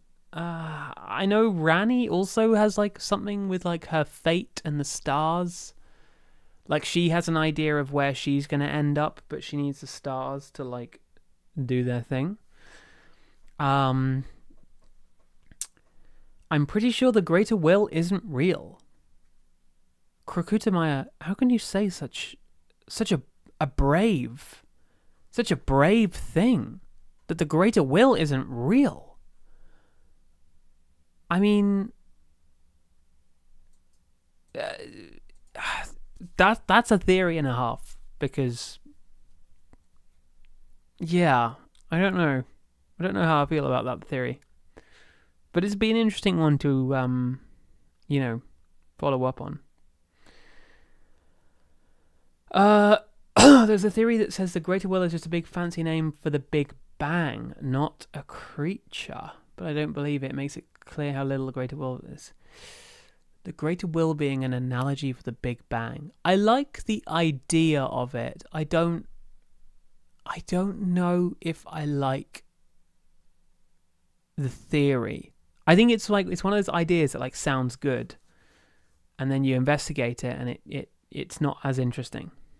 But we don't know anything about the greater will, so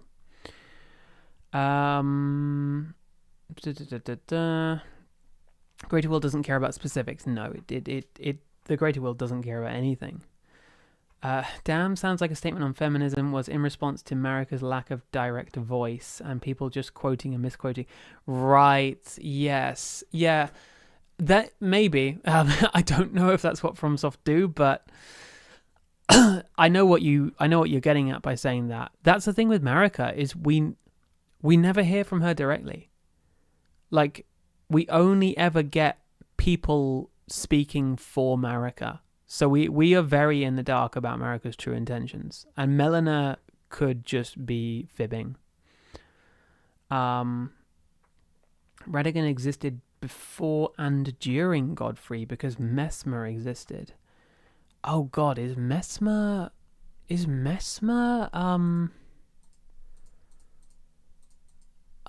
blah blah blah blah blah. Deadly. Do I not have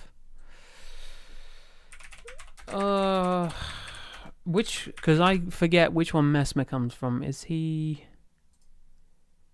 Starscoach Redan? Mesmer. So Mesmer is Radigan and Marika.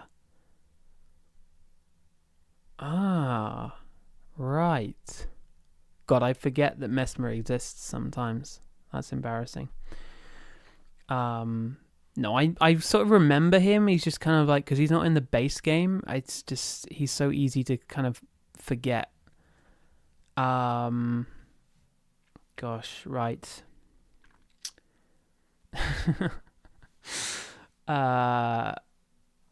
Interesting. Radigan existed before and during Godfrey because Mesmer existed.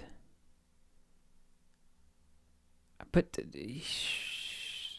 do we know that for sure? I don't know. Smoking on that gold-tinged ganja, that Erdtree sap pack, the Lands Between special. He did exist. He wasn't a threat to her until he became Elden Lord. And she found out he was not weak and submissive. Weak, submissive, and breedable Radigan. Oh, dear me. Finger-reader crones are mostly right, despite getting their powers from the fingers, who in turn don't really have powers at all because meta's cut off from the greater will. Oh my god, meta lore. The greater will is an authority we never see that is appealed to by others to give themselves authority. True, yes, it's very... If there's one thing that From Software love doing, they love invoking themes of like Christianity and Catholicism, of people basically misusing idols and figures to basically say, push their own agenda and then say, oh no, God wants this. This may be my agenda, but God wants this.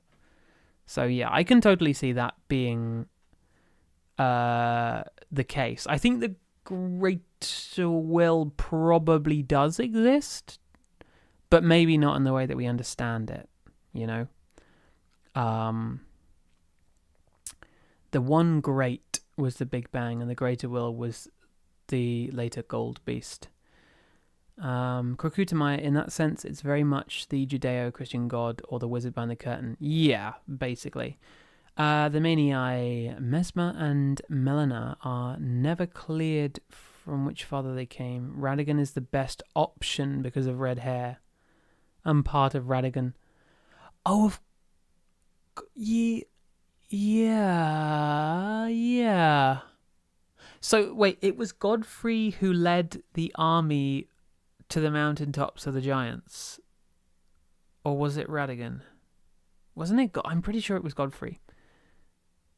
But then, maybe it was Radigan. No, because I'm sure that Godfrey... It was definitely Godfrey. But Radigan was the one who got cursed with the red hair. But Marika doesn't have the red hair. Only Radigan has the... Oh my god, I just... Oh, my brain. My brain.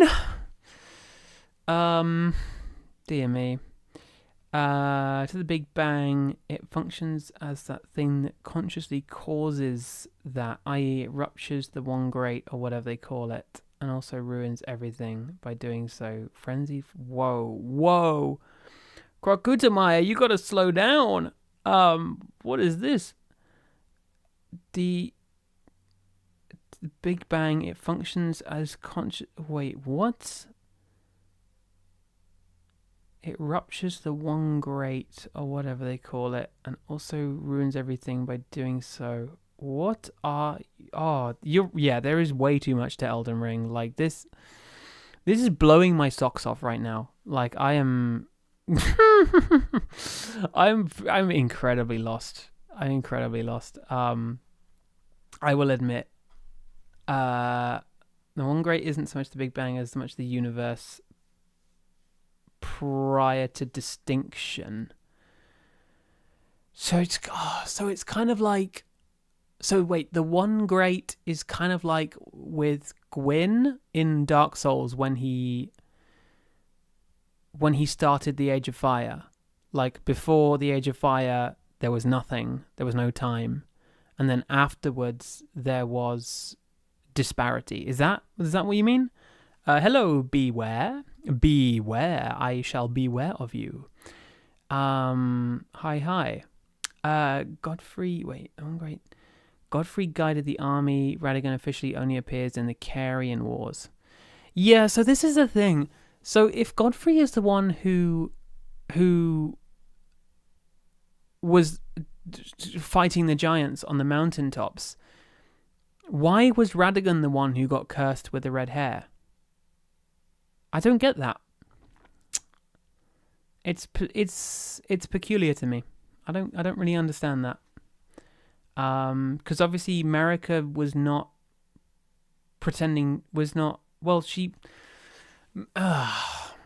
Radigan and Marika may have been the same person at that point, but it's... Yeah, pigeons are on the way. Thank you, Krokutamaya, because this is this is a lot. This is a lot to take in. Oh dear me. It's every time I start talking about Elden Ring lore, I realize how much Elden Ring lore I actually don't know enough about. Like, because you're talking about, like, the one great stuff, and I'm like, wait, this sounds familiar, but, like, what the fuck? Dear me. Goodness me. Christ, I hate it when Gnostic shit comes up in Elden Ring lore analysis. You're going to have to expand on that. You're not allowed to get away with that statement. I need to know why Gnostic stuff is a groan worthy in Elden Ring, because... I barely understand Gnosticism in the real world. So Gnosticism in an Elden Ring context is, fascinating. One great is the world before the flame. Yeah, okay, that makes sense. Radigan does seem to have participated in the giant war based on the amount of thorns. True, yeah, he does love thorns, doesn't he? He's a weird guy. Radagon is not okay. An important thing about the One Great is that the Japanese never calls it by that name. It would simply mean the universe as one thing, like nothing. Right. After all, Greek for chaos means nothingness. Okay. Imagine existing outside time. You can't really have any wants, desires, or plans because there's no... Yeah, exactly. Beware, law analysis, very fun, but ouch, my brain. We've been doing this for nearly 2 hours now somehow, and my brain has melted at this point, because like we're talking about stuff where first we were talking about the shattering and it all kind of made sense, and now we're just at like, what if the universe never existed? Dear me. So the options are, says the Maniai, are two. Radagon considered his hair a curse without it actually being one, or Marika was cursed and she removed it. Oh, I really like the idea that Radagon and Marika being the same person then, Marika was just like, ew, you gave me red hair. Ew, I'm just going to give it to my other self. You can deal with this problem. And then that was like the start of Radagon like getting all sulky. Like, can you imagine if Marika was like extremely petty, gives Radagon red hair, and then Radagon goes, wow, I hate you, my bitch wife who is also me, I hate you, how dare you give me red hair. I don't know why that makes me chuckle so much, but it just does. Dear me. Oh, my voice. Yeah, Relana is sister to Renala. Yes, I don't know what that's in response to. I'm delighted that someone caught that. Thank you. Love that Gnostic is synonymous with hidden lore. Gnosticism, man. I don't. Every single time I try to watch a video on Gnosticism, and I'll watch like good channel. I'll watch good channels. I'll watch things like Religion for Breakfast, something like that on YouTube, and I'll try to work out what the hell Gnosticism is. I think I've watched like 3 videos on Gnosticism. I still don't understand what Gnosticism really was. I hate it when people try to project a niche religious movement onto a fictional setting like it has to apply. I also just hate Gnosticism. Fair enough. Yeah, okay, so this is kind of one of the problems, actually, that we had in this... I had in this video, is that I think one of the problems I had was I was projecting too much real-world things onto Elden Ring, maybe in ways that didn't apply. So yeah, that's kind of like an issue. Radagon just being a sponge for any curses Marika may incur is really funny. Imagine if Marika was like given the Omen curse and then she just passed it on to Radagon, and Radagon, every time she turned into Radagon was like covered in horns and really angry. It is amusing. Marika married herself, then fused with herself, shattered the Elden Ring part of herself, and was crucified by the bestial origin of the Elden Ring. That also part of herself. She needs... But, okay. So Marika's actually like... Marika's someone who I really want to do a video about, because Marika is like... Marika's my favorite character in Elden Ring, because she is so incredibly flawed, yet she is... I'm weirdly sympathetic towards her. Like, I really am sympathetic towards Marika, despite how awful she is, like, as a person. Because she's clearly trying to do something, and she's not very... She's weirdly competent, and also super incompetent at the same time. She's just a very flawed individual. And I think she's really interesting, and I sympathize with her a lot, even though she is objectively not a good person. Shout out Religion for Breakfast. Religion for Breakfast is great.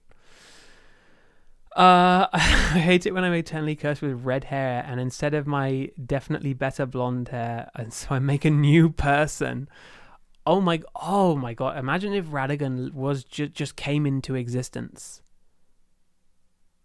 because Marika was angry that someone gave her red hair, and she's like, "Okay, I'm gonna split my personality now into someone who I can just bully." That would be incredible. That's actually really funny. Oh, dear me. In truth, Miyazaki put a lot of real world in. Garank Malaketh thing recalls to a practice of old Europe as people change their name and become monks as a self-punishment for sin. Oh, that's interesting. I didn't know about that. That is very interesting. I didn't know that people would become monks to absolve themselves of sin. Huh. I sort of thought becoming a monk was like, it was more like a voluntary thing, I guess, but interesting. Or rather, like vocational thing, like it's like, oh, I'm going to become a monk, not because I've sinned. But I guess it makes sense. Christianity be weird like that. I personally like projecting real world things onto it. So I like projecting real world things onto it too, but my problem is that I get too attached to projecting real world things onto videos. So this is kind of one of the points I was making earlier in the PowerPoint. Too much crossover with real life that doesn't apply to Elden Ring. I love applying real world things to Elden Ring, but sometimes I get too caught up with the application of the thing, and I don't stop to ask myself, okay, but does this actually fit Elden Ring? Does this make sense? Because yeah, I don't know.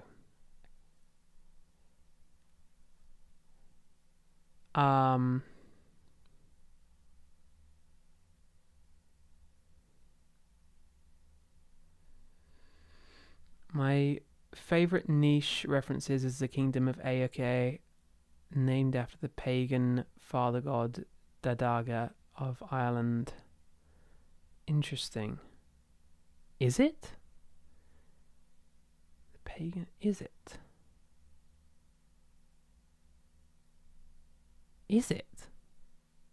But they're because they aren't they completely different names? I'm confused.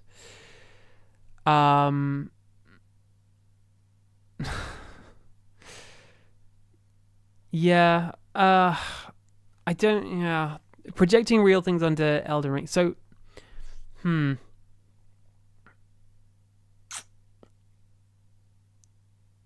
curious about the personal character of Marika in the same way as I want to know more or 40k of...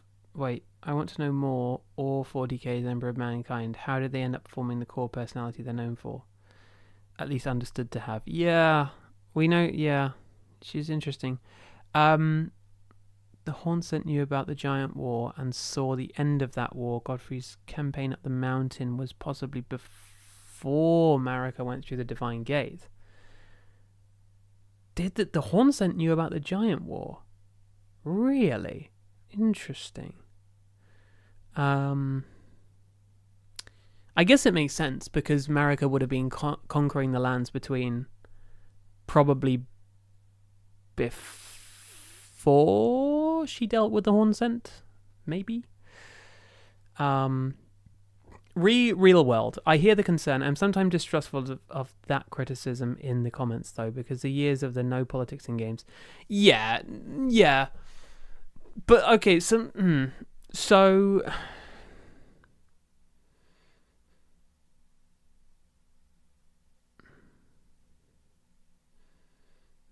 Daga and his brother. Aoke means horse lord. Right.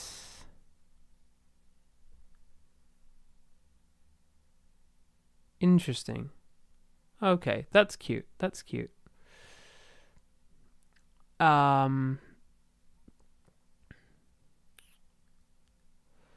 This reminds me of a video I saw a while ago that was analysing the war that takes place in the Shadow of the Erdtree and comparing it to real issues. It was very interesting.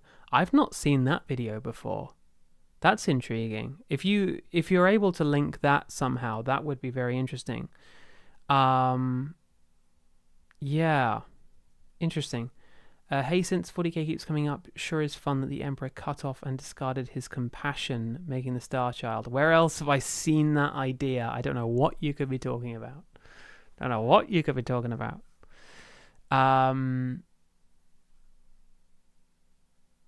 To explain the ash, I think there was a fire, but I don't think it was the Erd Tree. Perhaps Radan's siege of Leyndell, we see projectiles. Yeah, we do see projectiles being used by the Redmanes. But it still doesn't necessarily explain it, because it's like what was burning to create that ash. Like ash is a very specific substance. Like you don't just get ash from like all sorts of anything burning. Like it's typically, wood is really good at producing ash, and most of the buildings in Leyndell are stone, and you're not really burning the stone. So I don't know, it's super weird. There is definitely wood in Leyndell, obviously, but yeah, I don't know. Beware, that would be a really interesting video to check out, because I like that kind of thing, because it's something that I want to cover in the future, but for like Skyrim. I want to take like an analytical eye to like the Skyrim Civil War and look at the economics of the Skyrim Civil War, because I think looking at it through like a modern sort of economic lens would be very interesting.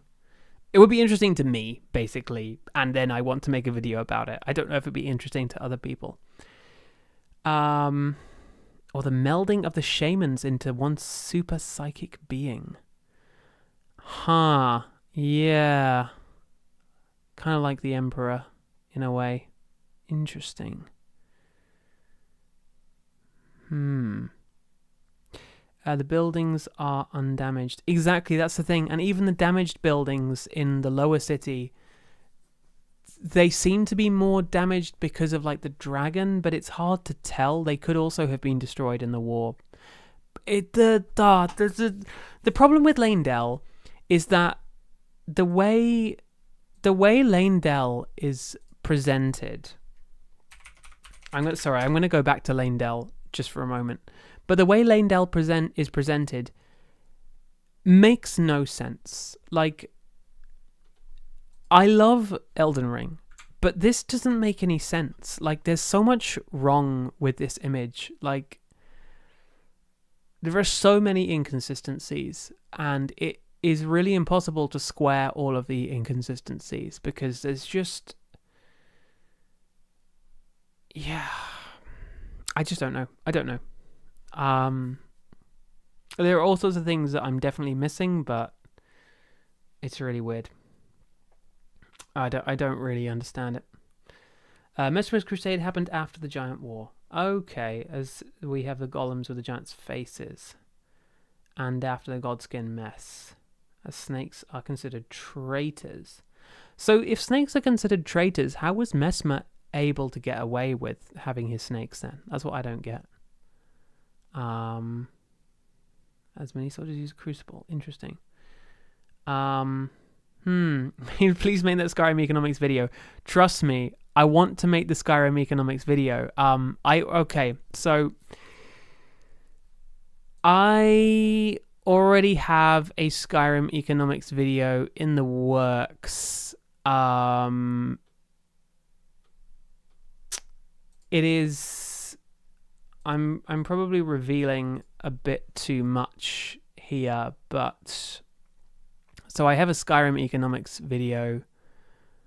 I have two Skyrim economics videos in the works. So I have one that's on like the cost of living in Skyrim, or like affordability for Americans. And I also have one that's like a deep dive on Markarth's economy. I went insane with this Markarth video. I literally counted every single thing in Markarth. I spent weeks, and I have not written the script for this video. I did this months ago. I did this literally in like January or something, and I have still not written the script for this video. because like I've written part. I think I've written part of the script, maybe, but it's basically it's so short. Trust me, I'm gonna make Skyrim economy videos. It's just that like they take a long time, and I got weeks into making 2 Skyrim economy videos, and it burned me out super hard. So that's why I made like a Deadlock video instead, because I just needed something like quick to make. Anyway, returning to Elden Ring. Actually, kind of in the vein of videos that go a bit too realistic. Elfail should Elfail should have a major shipping industry. True. Miquella's naval power is uncontested. Yes, so correct. Yeah, no, in the vein of like videos that are like that try to do too much of the realism thing, I want to talk about this. I think my next video is going to be basically a corrections video for Marika's tax policy, because I don't know if all of you here have seen the Marika's tax policy video, but basically this video is wrong. Like I made this video what was it, 9 months ago apparently, and I missed out on some super crucial details which totally skewed the information I presented in the video. And I also just tried to connect it too much to like modern economic understandings, and like there were certain theories that I really wanted to fit. So I'm working on like a corrections video for it, because like it's just not true. And the thing is, it's like people still watch it, you know, people still find it. And you know, it did well enough for my channel, right? And I don't want to be putting out misinformation. I like putting out theories. I just don't want to be putting out information that is like provably wrong, because my main point in like Marika's tax policy is about like money wasn't present, so they must have used runes. But when I was researching the video, I wanted to be like, oh, I was confident that like I had heard before that runes were like remnants of they were remnants of the shattered Elden Ring. But I've been looking this up, and there is like there is like nowhere that says what runes are. Yet, if you ask, so here we go, like this guy, what are runes? Runes are tiny fragments of the Elden Ring, which is why you can use them. But if you've seen the video, you'll know that I say runes existed before the Elden Ring shattered. But when I wrote that, I was thinking, wait a second, I'm sure I heard somewhere that runes are fragments of the Elden Ring, but if you look it up, there's like basically no information that definitively says that runes are fragments of the Elden Ring. I'm probably missing it, but I can't find a source for it. However, I'm pretty confident that runes are just fragments of the Elden Ring. So yeah, I just want to release a corrections video for this, because this video is not right. It's just not right. Runes are solidified order. Now that is a way to look at it. You know, the little guys with 1,000 to 5,000 runes ends up paying most of Marika's rune tax. Those big bosses with 3 million runes, they keep them in offshore tax-free rune banks. They literally do. What do you think? Where's the runes. What do you think these are? What do you think these are? And like, you know, the remembrances that bosses keep, like these store runes. What do you think these are? This is like tax avoidance. This is literally tax avoidance. These things, you know, like oh, I've got my Lord's rune. I've got my hero's rune right here. Like 50,000 runes in a Lord's rune. That's offshore tax avoidance. Terrible. In 1.0, carrion sovereignty is said to project a blade of rune energy. They don't come from a sap and represent the Erdtree's grace, more like an after image of the Elden Ring. Oh, I don't know.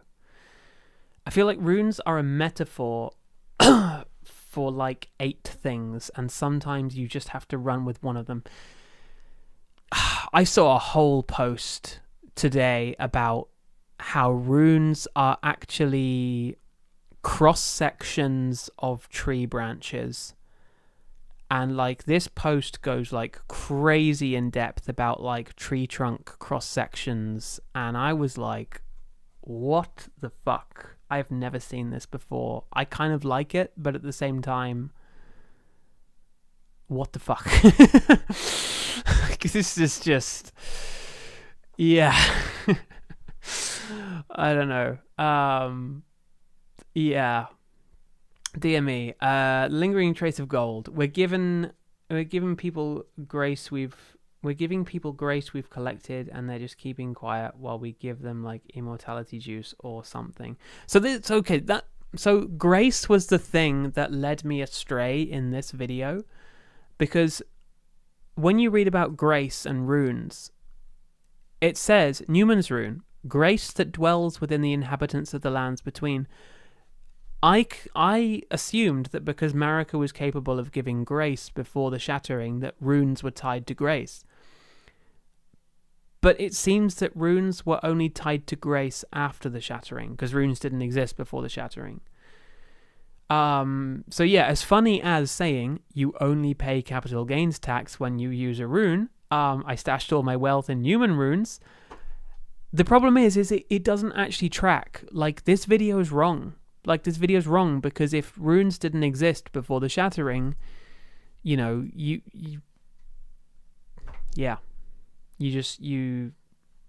I don't know. This video is wrong, and I really need to correct it, because I don't want to be putting out misinformation.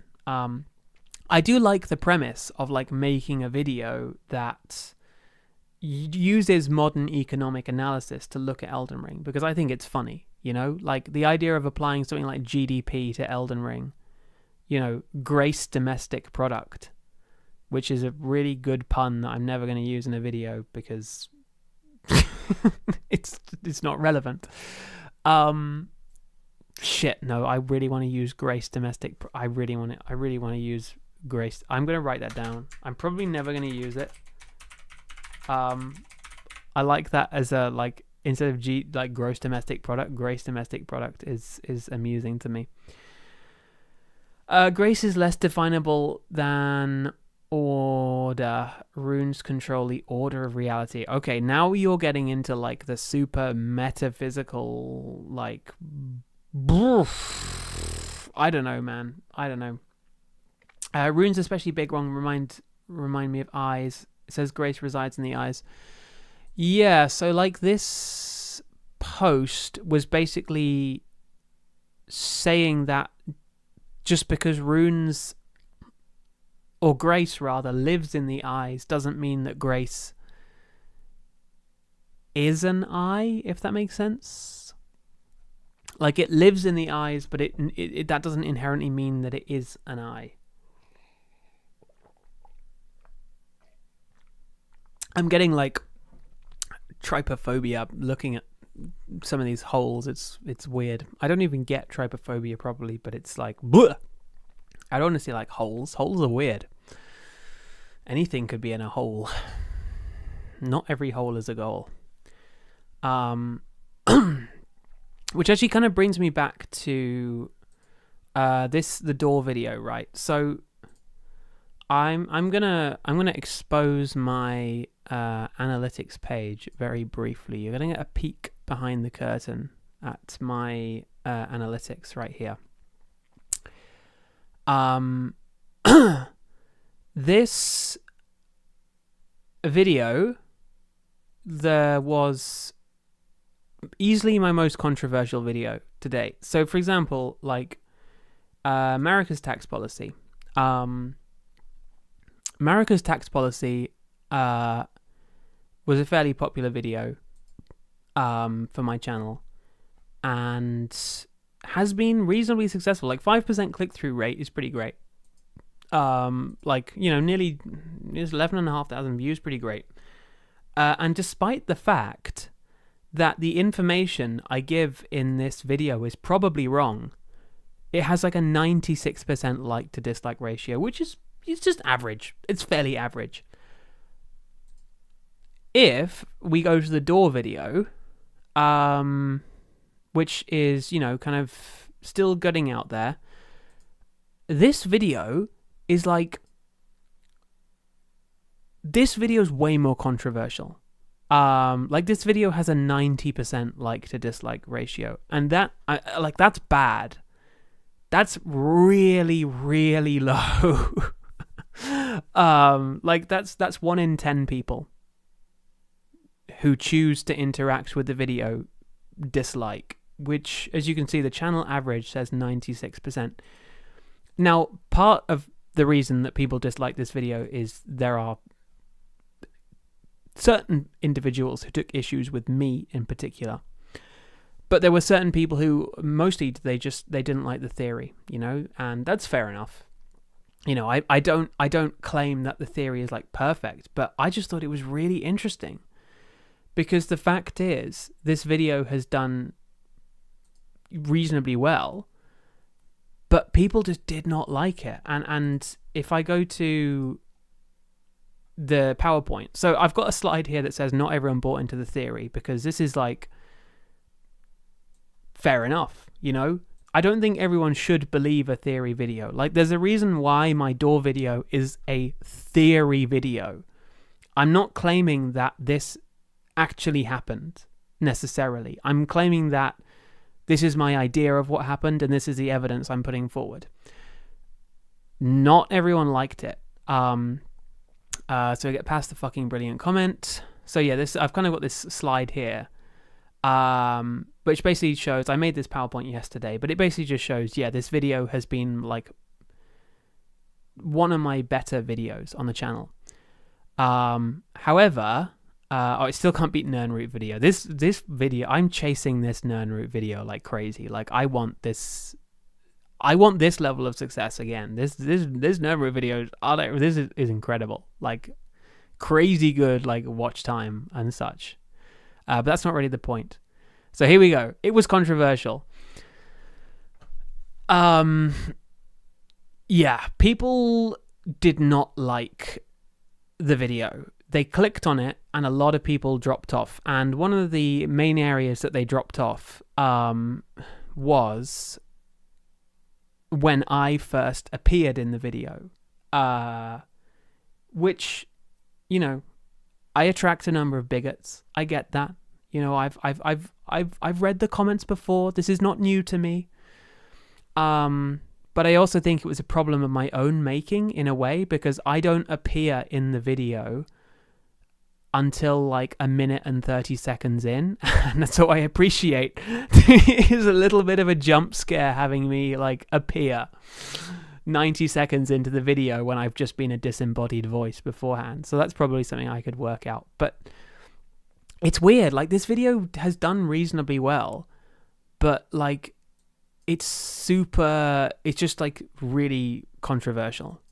Like, people don't like it, or they do like it. Like, I've also got lots of comments from people who are like, oh, great theory, this is really interesting, subbed, oh, blah, blah, blah, you know. But I think this is one of the problems of when you try to incorporate too many real world issues as well, because I think one of the issues that people had was when I was like equating it to like European plague outbreaks that people weren't liking. So yeah, I don't know. Yeah. But either way, it was a controversial video. I appreciate the whole like I'm sorry you've had to deal with that. I appreciate that, but like I know what I'm doing. You know, like I know when I stand in front of a camera and record, like I know what I'm doing. I'm not gonna like pretend to be someone that I'm not. But what I do think is very interesting is like if you look at the retention here, you can see, so 1 minute 13 seconds, 62% of people are watching. 1 minute 49 seconds, 58%, and it goes down from there. So it's like it's fairly flat here. It's after 1 minute 13 that I first appear in the video. Which is very telling. So basically 4% of people immediately saw me and immediately clicked off the video. Which is fascinating. It's just fascinating to me. I'm not I appreciate your messages. Like you're all very sweet. You are all very sweet. I am not making content for people who don't like me. Because like why would I do that? These people don't like me. I'm not going to make content for them. But I do think it's worth bearing in mind that, you know, some people will just not like you. And, you know, there's like, there's nothing you can do about that. Okay, so yeah, you are all very kind. I appreciate that. It's an important thing. I think you should make the content you want in whatever way you want. Trust me, I would love to make whatever content I want. I don't think at the moment my channel is large enough that I can get away with literally anything. I need to like do some stuff that I think is going to reach wider audiences before I can kind of focus in on niches. But one of the things I will say about like my audience that I've managed to build up over these videos is I'm really like blown away by how many people seem to be genuinely excited that I've uploaded a new video. Like, for example, this Deadlock video. Like, there's no reason why people who want to watch, you know, Elder Scrolls and Elden Ring content, there's no reason why they would want to watch a Deadlock video necessarily unless they also play Deadlock. And yet, so much of my audience were leaving comments like, oh, you know, I've never played Deadlock before, but, you know, I like your channel, so I'm gonna watch the video. And I just thought that was really sweet, you know? So I'm really thankful for like the audience that I have built up. It's really nice. Obviously YouTube would not give anyone the ability to control things like this, but there's a degree of like, hey, if someone's subscribed to your choice of bigot, just never fucking show them my video. That would be an interesting feature. I think the thing is, ultimately, if there's anything I've learned in like real life, is that you meet enough people, you're going to meet people of all sorts of different opinions, and it is whatever. You know, we can't control that. You just have to move past them. What I do like, though, are the names. Like, this is so funny. Like, this guy being called Begin the Crusade. And then the other guy having, like, the Kylo Ren avatar is just so good. It's too funny to me. It's too funny to me. It's way too funny. Oh, dear me. I really appreciate your POV, by the way, and love having a queer perspective for Elden Ring lore. Well, thank you. I don't know if it's a queer perspective so much as... Well, I guess a queer perspective doesn't have to be about queer issues, does it? It's my perspective, and I come from that background, I suppose. But yeah. I'll never not click on an Elden Ring economic video. That or Elder Scrolls. Well, hey, look, this is all like music to my ears. I love that, Even someone who's barely heard of Deadlock got me curious. Well, hey, there you go. See, Deadlock is a great game, and you should never play it, because once you start playing it, you'll never stop playing it. Your excitement for learning is contagious, not pretentious, and well thought. Okay, all right. Okay, let's slow down a bit here. You don't want to make my head too big. You really don't want to make my head too big.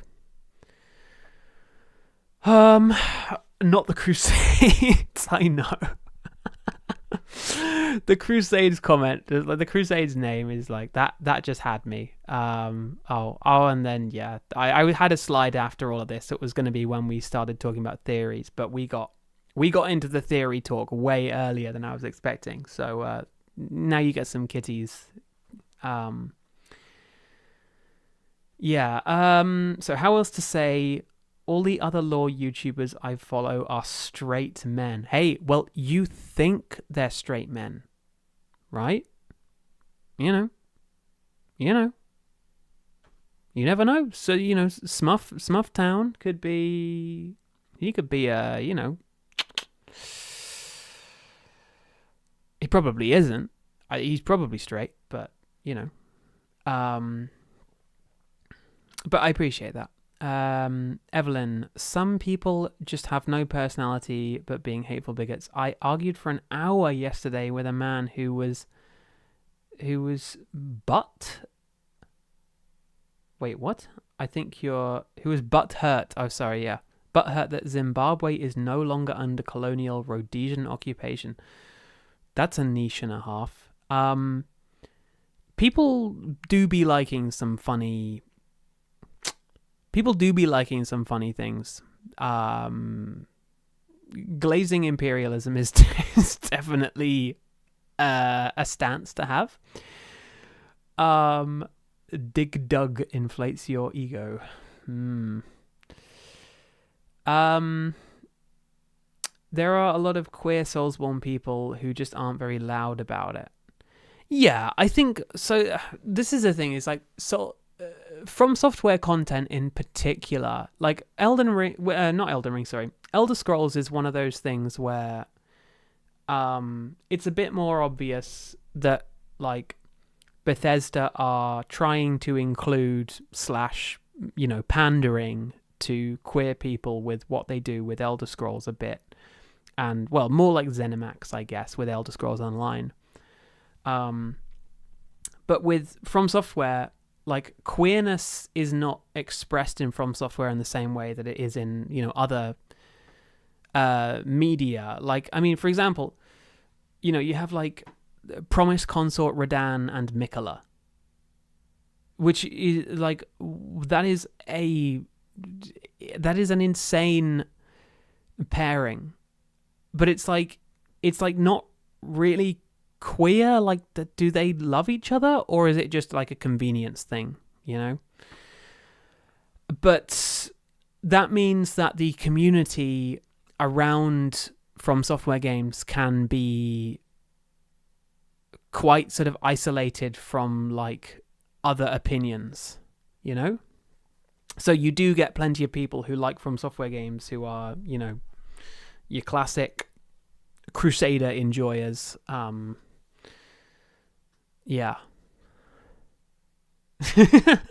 Isn't loudly out someone also queer? Oh no. Dear me. Don't just be careful, Be careful who you out. We'll get them. There are lots. Yeah. Blah, blah. I caught myself before doing that. Lol. So yeah. I don't know.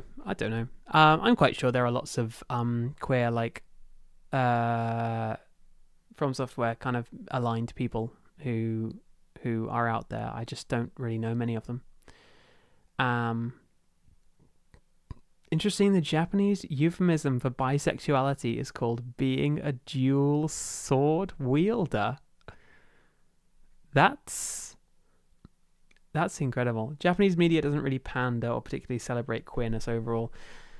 Yeah, I can kind of understand that. I don't think.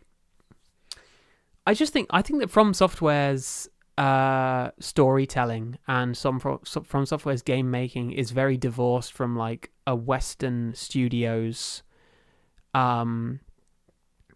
approach to how they treat diversity, in the sense that they probably don't really think about it that much. Like, Miyazaki puts things in the game that he likes. He's not really thinking about, ooh, I want to make sure that I get, this number of different voices, or like I want to make sure I represent this thing. It's just, he just puts things in that he probably likes, and if some of those things happen to be like queer coded, that's cool. If not, that's not. But that often means that the kinds of people who play From Software games also tend to be the kinds of people who can get caught up in the whole like wokeness debate as well. Like, they'll be the kinds of people who are like, oh, if only more games were good like Elden Ring and they weren't woke. And it's like, my guy, the final boss of Elden Ring is literally the two gay brothers. I don't condone the incest part, but it's like two guys who are described. One is described as the consort of the other. It's very much from the perspective of queerness means something different, and it's not really a factor necessarily. Rykard has content suggesting he has male consorts. Oh, I just want to ask Gwendolyn their pronouns. Yeah, I bet you want to ask Gwendolyn a bit more than that, you freaky. Mikola himself with Trina and Radigan with Marika both felt very trans/fluid coded, or like there's divinity in that. Yeah, there is a lot of gender sort of, for want of a better word, gender bending in Elden Ring, with all the characters who are like who have like body doubles. Because like Radigan and Marika, that's a crazy thing to have. And then Mikola and Trina being like, yeah, it's...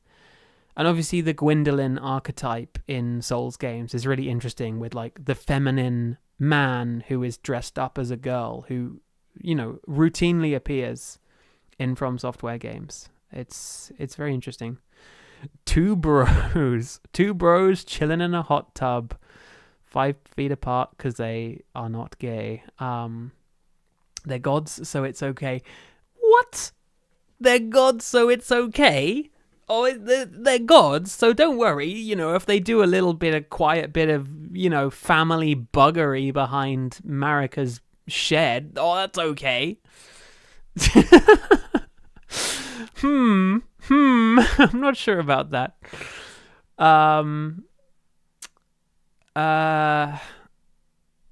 Let's remember the time before the shattering are also a Martin creation too.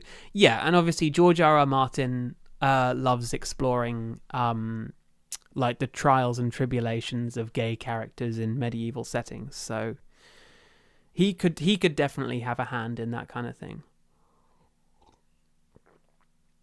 One of the people in the couple could be called a femboy.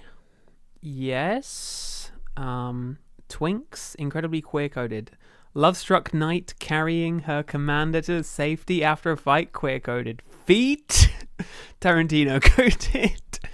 Yeah, they really are a mixed bag. Yeah. Clean Rock Knight Finley carrying Melania. That's very queer-coded. Also, I thought the name of Finley was really interesting, because Finley is, traditionally a male name, but Finley is a woman. So that's really interesting to me. It makes me think a lot of people who like transition, but then they keep their name because it's like somewhat ambiguous. But it's also probably just the case that she's just called Finley. So, do as the Greeks do, I suppose. Are you sure? Are you sure about that? Because what the Athenians did, let me tell you, my deep dive into ancient history that I've done over the past 5 years or more, I learned a lot of things about ancient Greece and ancient Rome that were like, damn, this is kind of unsettling.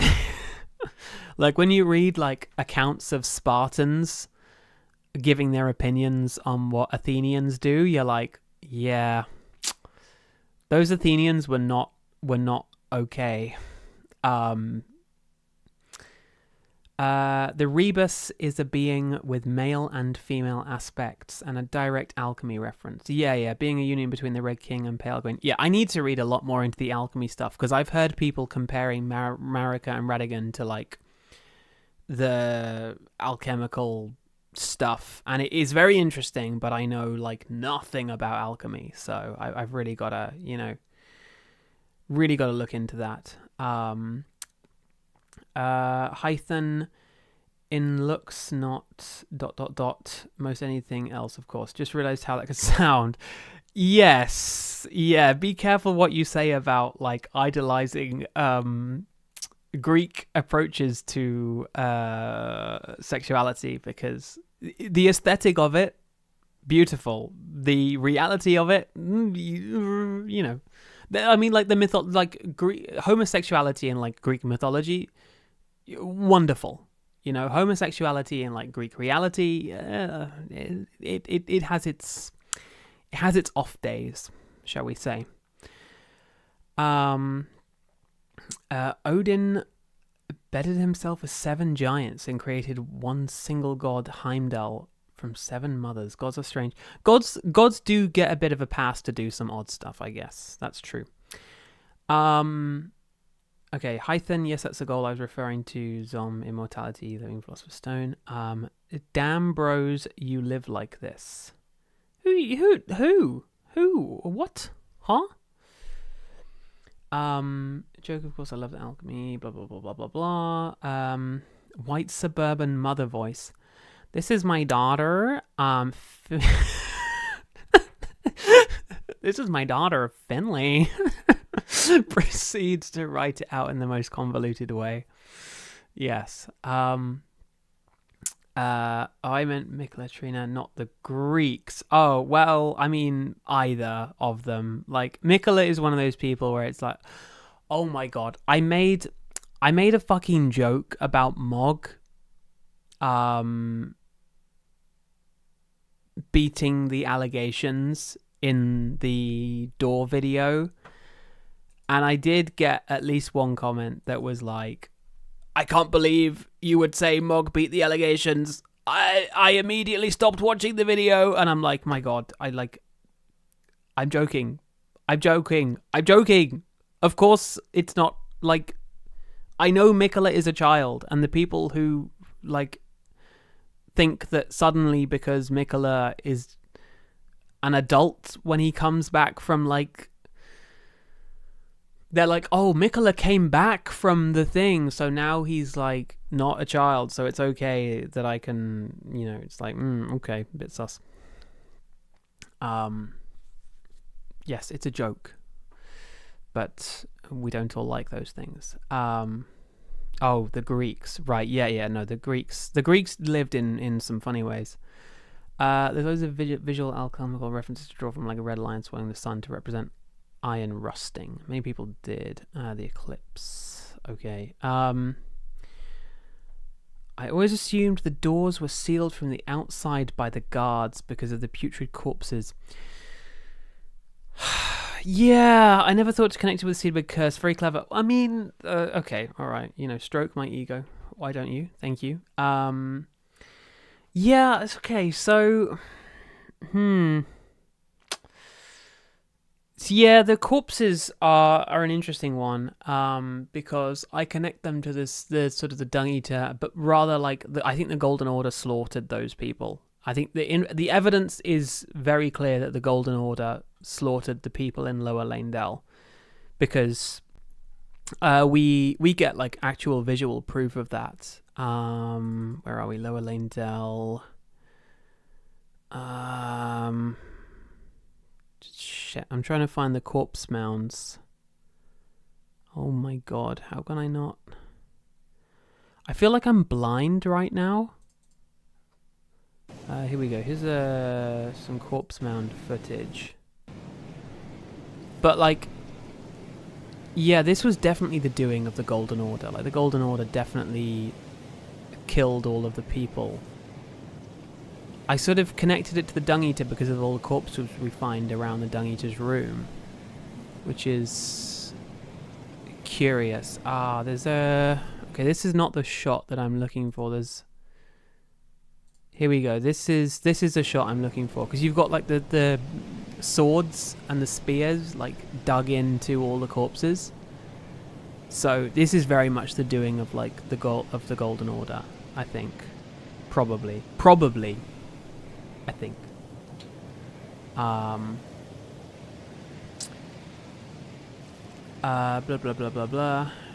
So, as the song says, unlike the Mog allegation, I shall go unbeated. I'm sorry, I don't entirely follow.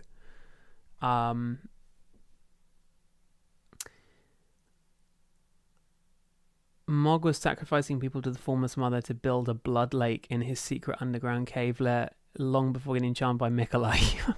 Yeah, I mean, Mog was like...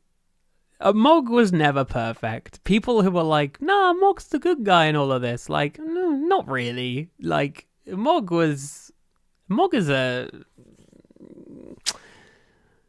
made his choices, shall we say, and he did get charmed by Mikola.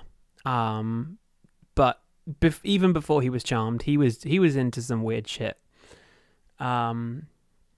Maybe it's a cultural practice, not an enforced shutdown, kind of like Passover. Paint the blood of the lamb. That is a very interesting connection, actually. The idea that putting tree sap on the doors is like a Passover, and like smearing the doors with the lamb's blood. And then presumably once the event is over, the sap would come off. That's very interesting. I'm going to leave the tab open, but need to go do other things. Chat, you've been lovely, Milk. So nice to meet you. Nice to meet you too, Crocuta Maya. I don't think we've interacted at all before this stream, so it's nice to, like, you know, talk to sort of viewers and such. So yeah, it's been lovely. Maybe it's a cultural practice. Yeah. So yeah, about that like Passover thing, that is really interesting. I didn't really think about that at all when doing the theory. Let me open up the main Google Doc that I have for this, because this is where like I've got all my sources and everything. So yeah, that didn't occur to me that it would be like a temporary thing, but I do like that idea actually in retrospect. That's really interesting. So your idea makes a lot more sense to me. It's a common terrorist MO to provoke a more powerful foe into destroying themselves. Yeah, that's I kind of landed on that because I sort of thought the idea that, because like think about when like what people do. The thing is, I'm always trying to approach Elden Ring from like a psychological standpoint. You know, it's kind of like a lot of the things that lore misses out on is like, these are not real people, but they probably have like real emotions in the sense that like, I'm really struggling to word this, but one of the things that lore often does to a setting is it strips out the reality of like living in it. You know, people are emotional beings. You know, Marika caused the shattering not because it was like the logical thing to do necessarily, but because it was an emotional response, right? She caused the shattering because it was she had an emotional response, probably. We don't know. But so yeah, I think that like the terrorism thing rose from a like, okay, what would happen if you found the most disgusting biological weapon inside houses in an area? Like you'd probably, it's like a COVID response, you know, like they would probably start doing things about it. You know, we literally experienced a global pandemic 6 years ago with lockdowns and such. That's kind of one of the things that made me think about that. So I just sort of thought about how authorities would respond. And not everyone likes that kind of theorizing because it's not, oh, well, that's not very Elden Ring, but I don't know. Evelyn, my favourite quote about sexuality in the ancient world was some Greek saying that ancient Celt men far preferred each other's bedfellowship, for the women were too stern and surly. That's good. I like that. I need to know the source for that because that's brilliant. Dear me. I found the WMD. Still a victim, still a villain. Mog, I mean. Yeah, Mog's complicated. He's very... Yeah, Mog and Morgott really were not raised particularly well.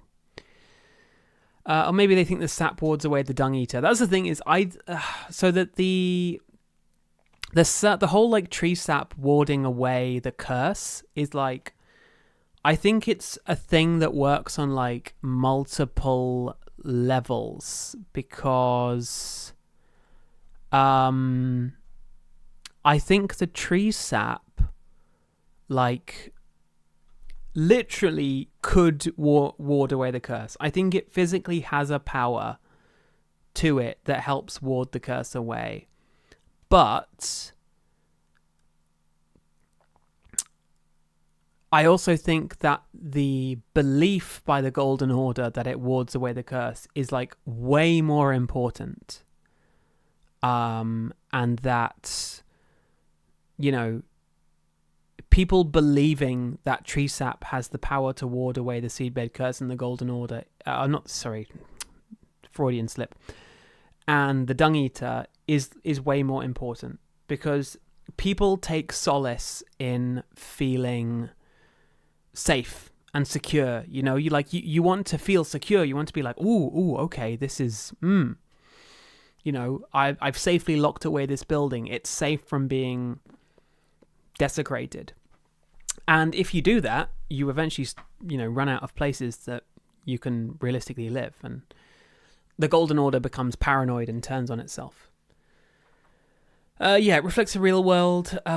It's funny that between Elden Ring and Clair Obscur, there are multiple award-winning games recently that revolve around crazy shit grieving mothers will do. I do want to play Clair Obscur. I would like to play Clair Obscur at some point. I just don't know when I'm going to, you know, find the time to play Clair Obscur, because it is a very intriguing looking game. So I would like to. Ansbach is a good dude, Vare an evil bastard, but who was sewing all of Mog's clothes and not Morgott? Let's be real, Morgott doesn't really have a very high opinion of himself. Morgott basically never got over his depression. Like Morgott barely makes it out of bed in the morning. Like Morgott, my poor boy, he's basically bedridden with depression. Mog is on his grind set, just doing his thing, you know? 2 seedbed curses in Elfale, an entire level full of wraiths. You know what? I hadn't even connected the fact that the seedbed curses are near the wraiths, yeah. But yeah, the royal revenants are all over the place down there. It could also be that the Golden Order wants to appear to be doing something, even if it doesn't work. Security theatre. Right, exactly. I think a lot of the reason why the doors are sealed is it's kind of like smoke and mirrors, or it's projection of power. It's all psychology, you know? Like it's a psychological response to a terrifying problem. And that hence why I think that's like what it was to do with, you know. I don't think we will keep the stream going for that much longer, because it's been almost 3 hours now, and my voice is starting to get a bit fried, and I would ideally like to be able to record a video tomorrow. What if Redigan worked with Mog around when Ansbach served? Very few notable seamsters. I mean, maybe. So, Hythan, how he curses the spirit is interesting. It shouldn't be possible by any mechanism I can think of. So this is one of the things about Dung Eater's Curse, right? So one of the things about Dung Eater's Curse is, I remember it was in a Tarnished Archaeologist video. I think he compares it to like the Headless in Elden Ring. Not Elden Ring. In Sekiro. And what the Headless in Sekiro do is they basically have an attack where they violate you from behind, right? And it's supposedly like a Japanese folklore kind of thing, where it's some like demon out of Japanese folklore basically just like violates its victims when it kills them. You know what I mean when I say violate, like, but so basically what he's doing is he's doing something horrific, like, you know, violating corpses. He's like sexually assaulting corpses, and I don't know what the mechanism of the curse is, but like he basically, I think he either pulls something out of them, or he plants something.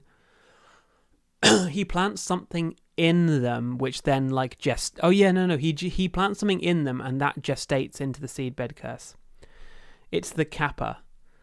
That obviously, my mind immediately goes to the Twitch emote. Japanese Kappa. Oh, it's a weird, like, turtle-looking thing, isn't it? With like a flat head. Oh, this is horrible. Oh, I don't like the flat head. Oh, the flat head is super weird. Ew. Oh my god, WikiHow. Bring back WikiHow.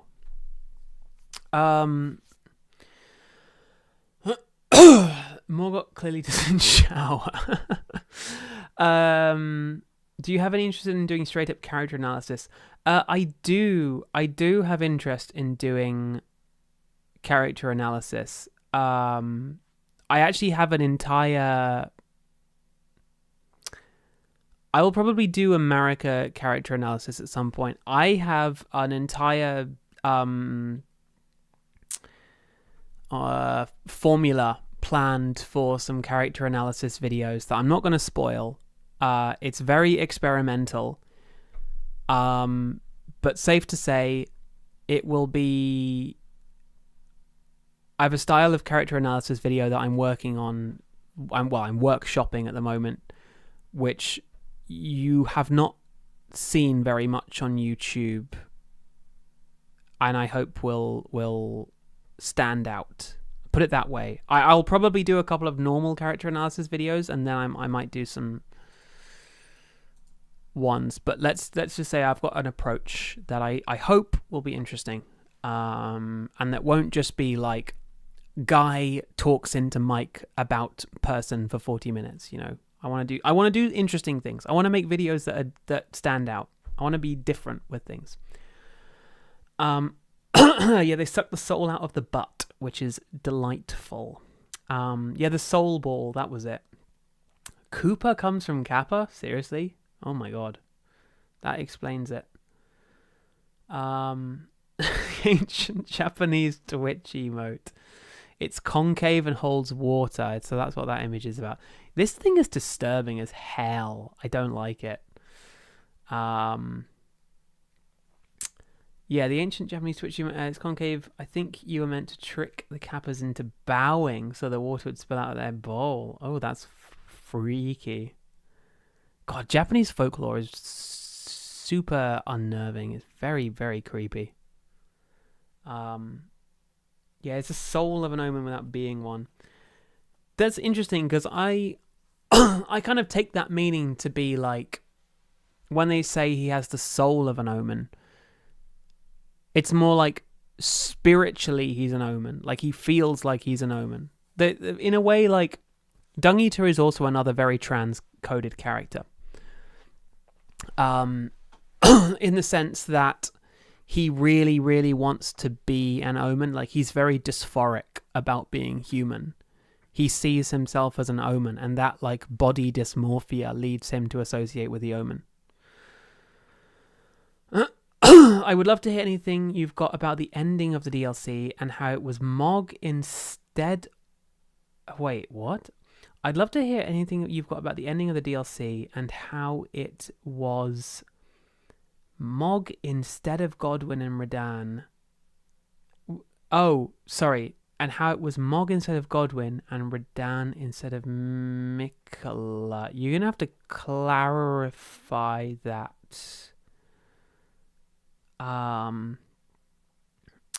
Because I don't know exactly what you mean. America character analysis. Yes, I'm going to analyze the character of the entirety of the United States. That's definitely what I'm going to do. Your point about the Dung Eater's dysphoria was T. Aye. Yeah, I just the Dung Eater just strikes me as someone with like extreme body dysmorphia and dysphoria at his existence. Not like gender dysphoria. He's very much happy being a guy, assumedly. It's more like a dysphoria, like species dysphoria in a way. Like he really just feels like he's an omen. He doesn't feel human. He like is, you know, he makes himself in the image of the omen. So much because it's like a fear of his. He's afraid of the fact that he's not omen, even though he knows in his bones he feels like one. And that must be a horrible existence to have. You know, it would drive you kind of insane. No, don't get into the Dung Eater transracialism. Don't worry, we won't go that far. No, it's okay. Sci-fi. I just want to know what point you're trying to make. It seemed the whole time that they were leading up to Miquella possessing Godwyn's body instead of having Radahn possessing Mog's. Right. And then they just didn't do that. I mean, I'm assuming you've probably played Dark Souls 3, because in Dark Souls 3, they spent the entire game bigging up Londor. And then people were like, oh, in the DLC, we're going to go to Londor. And then instead, they just made up the Ringed City, and we went to the Ringed City instead. And it was kind of like, you know, Ringed City is cool, but Londor kind of got a bit shafted, really. It's the same in Sekiro. Like, everyone thought there was going to be like a Tomoe DLC in Sekiro, and then they just didn't make any DLC. So, a video about America. Well, let me put something in your ear then. Oh, okay. The Abyssal Serpent is called Shorn of Light, Lightless Snake in Japanese, who we know are able to manipulate shadows and tarnish people. Interesting. The Abyssal Serpent. I'm going to need to read more about Mesmer and everything, because Mesmer's weird. Okay. absolutely use America as a comparison. Yeah, I'm sure America is a really useful comparison for America.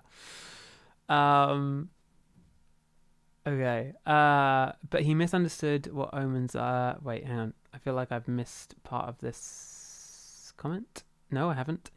I found the WMDs, but he misunderstood what omens are based on propaganda. Yeah, I think Dung Eater's like image of the omen is probably not perfect. He also seemed to be obsessed with the curse as well and spreading the curse. And as far as we can tell, the omen don't actively try to spread the curse. They just sort of exist, you know.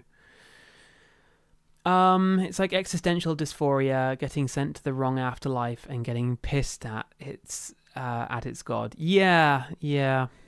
I'm playing Dark Souls 3 right now. Hey, well there you go, huh? So it's more like FromSoft likes rug pulls. FromSoft is super weird because they will set up a bunch of plot threads in a way. I don't know if we can call them plot threads, but like they will seed ideas and then they will just go in a very different direction. And, you know, usually their directions are pretty good. They get weird with it, you know. I don't know if anyone here has read Dune at all, but Frank Herbert really liked doing that in Dune, where he would just set up plot threads and then he would literally just never do anything with them, and it was super weird. And that's kind of what From Software games do a bit. Ring City vaguely hinted by the Chloranthy ring. I mean, maybe. Like, you can make all sorts of copes up for that, though. You made me wonder if maybe Dung Eater stumbled upon whatever it is that makes people into omens / horn scent.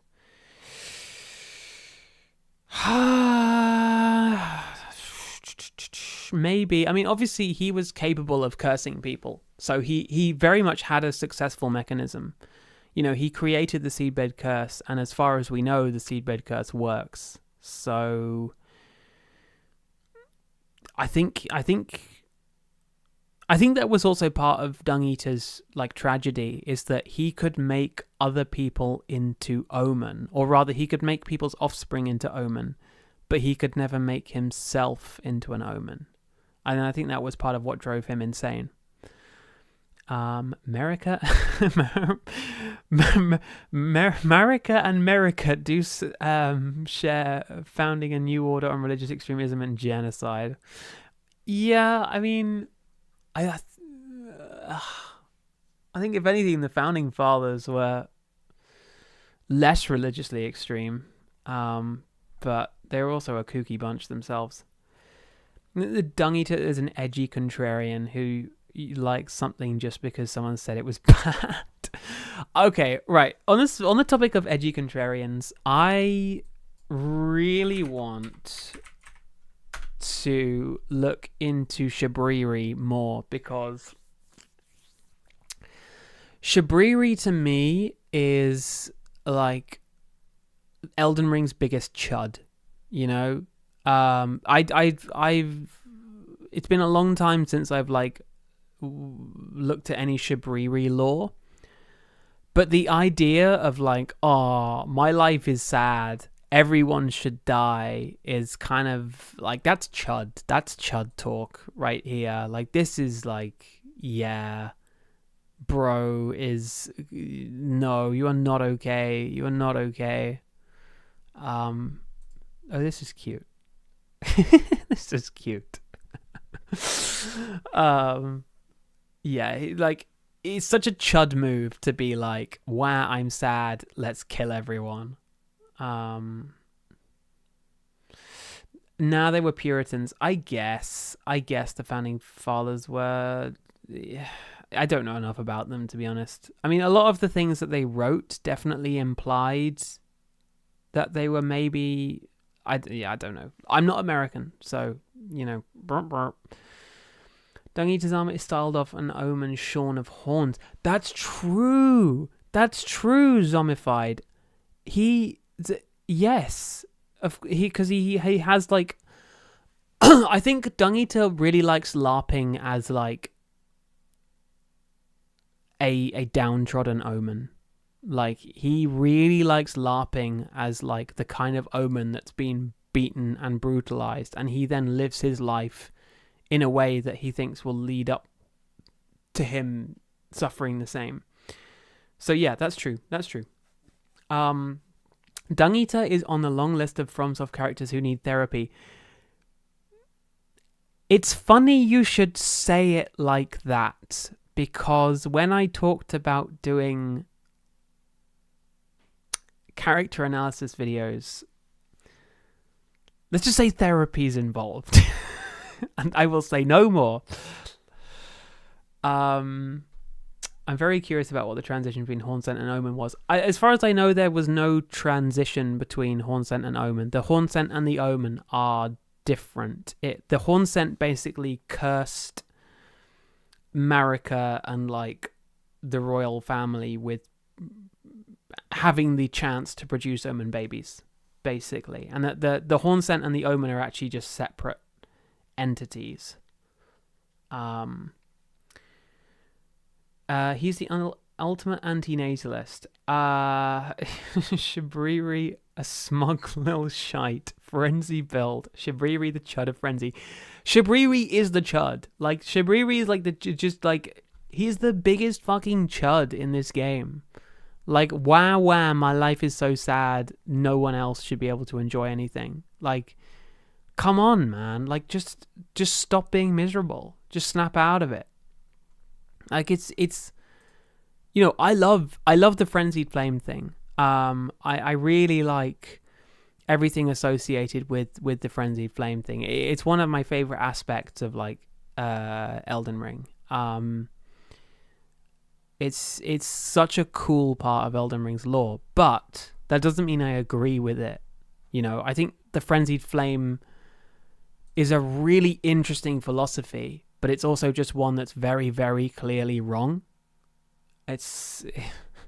We can fix them.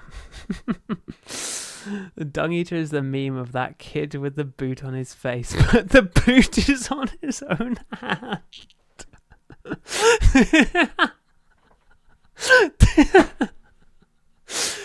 That is...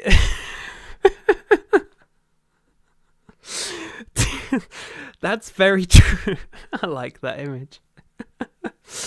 I like that image of the Dung Eater. Like, oh my god, my life is so difficult. It's like, bro, you made your life difficult. Why are you in such a mess? You made yourself in such a mess. Like, you're insane. Oh dear. Do any From Software characters have a healthy mind? Probably not, but I think there are degrees. You know, there is a degrees of sanity out there. I think, if anything, Marika is one of the ones who was probably maybe better adjusted, but still.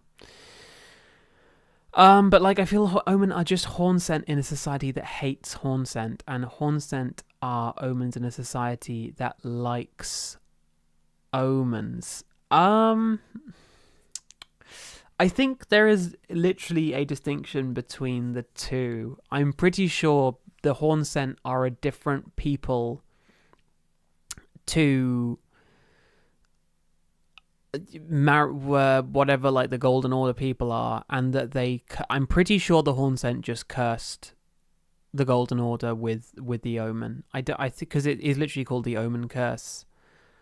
I don't think they're actually connected, but I don't know. It's in a similar way to like the Giants cursing Radagon with red hair. The Omen are a curse born out of the Hornsent. Frenzy Flame is just externalized. Hurt people. Hurt people. They do indeed. I've always seen the Omen as a representation of oppressed peoples surviving when societies that destroyed / colonized them. That's a very interesting interpretation of... That's a very interesting interpretation of the Omen, actually. They're the idea that they are like an oppressed group that survives by living in with their oppressors. unfortunately, I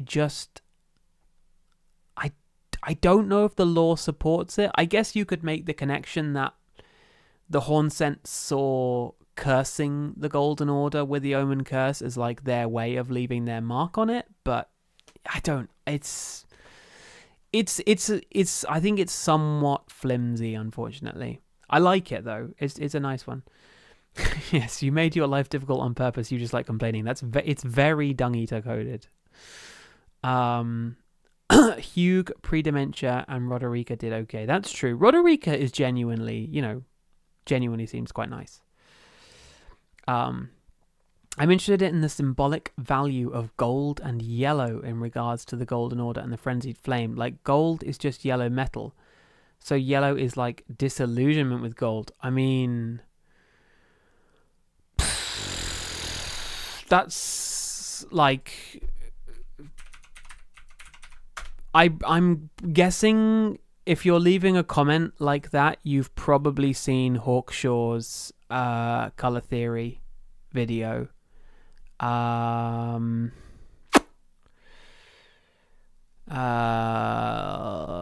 He changed the thumbnail for the color theory video a while ago.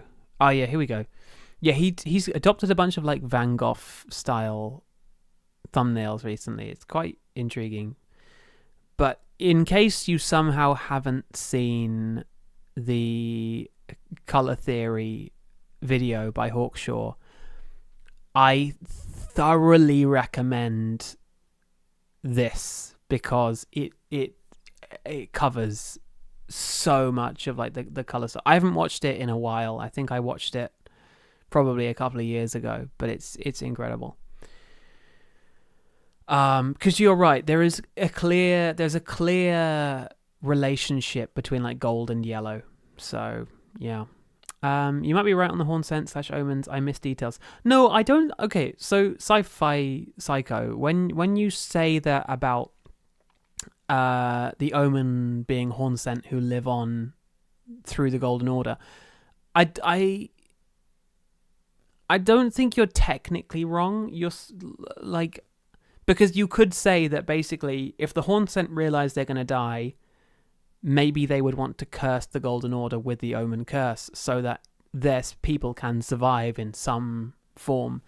But the thing is they're not like directly descended from the Hornsent as far as I understand. It's like it's a separate thing. Yeah, both are products of the Crucible, indeed, yes. Yeah, I mean, Marika's very good at attracting curses. She's very good at that. Evelyn, yeah, but I think the Hornsent were only some of their society. Like, not everyone was born with horns. That's interesting. I mean, I think the reason they're all called the Hornsent is presumably because they've all got horns, but maybe they don't all have, or maybe they have certain degrees of horns. Maybe it's like the ones who have the most horns rise up the social ladder, and the ones who have like the fewest horns. That is a question. Who are all of the who are these people? This is what I've never understood. Are these Hornsent? I think they are. I think they have little horns growing out the back of their heads. Because these guys are obviously like, sort of like the restless spirits of like slaughtered Hornsent. And they have very tiny horns, right? Like, their horns are quite small if they even have them. Social status based on horniness. Fuck. Oh, I'm really bad at rolling my R's today. But, yeah, social status based on horniness is... It's definitely a system of government. Definitely a system of government. Yeah, I'm pretty sure they're Hornsent. The Hornsent were a small fraction of the Land of Shadow people. Wait, they were? So they're not all of the people who lived there. Interesting.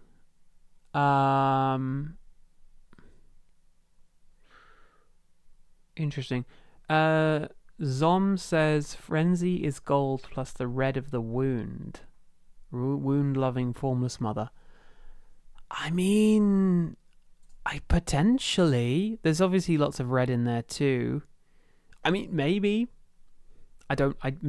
Maybe. I don't know. You might be right. Did the horn scent actually do an omen curse, or is it just what the Golden Order called it when the Crucible's blessing? Well, okay. So this is when you start to get into the whole thing of like, propaganda again, like we were talking about earlier with the Dung Eater. It's like how much of what we know is fact and how much is just Golden Order propaganda, because obviously the Golden Order, well, they weren't the most truthful bunch in the world, were they? It's an interesting point. I mean, if anything, an excuse to scapegoat the horn scent would be a very, very welcome thing for the Golden Order and for Marika specifically.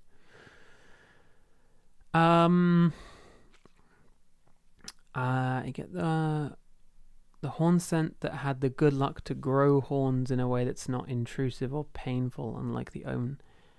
I get the reading the horn scent. I don't know if the horn scent's horns were necessarily any more easy to live with than the omen. I mean, the omen definitely look like their horns are really awful, and obviously the horn scent do exist.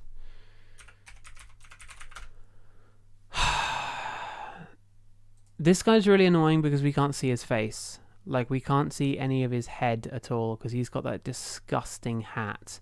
Like, her horns look pretty intrusive to me, I mean, obviously they're not stabbing at her, but she can't see because of the horns coming out of her face. So, yeah, I don't know.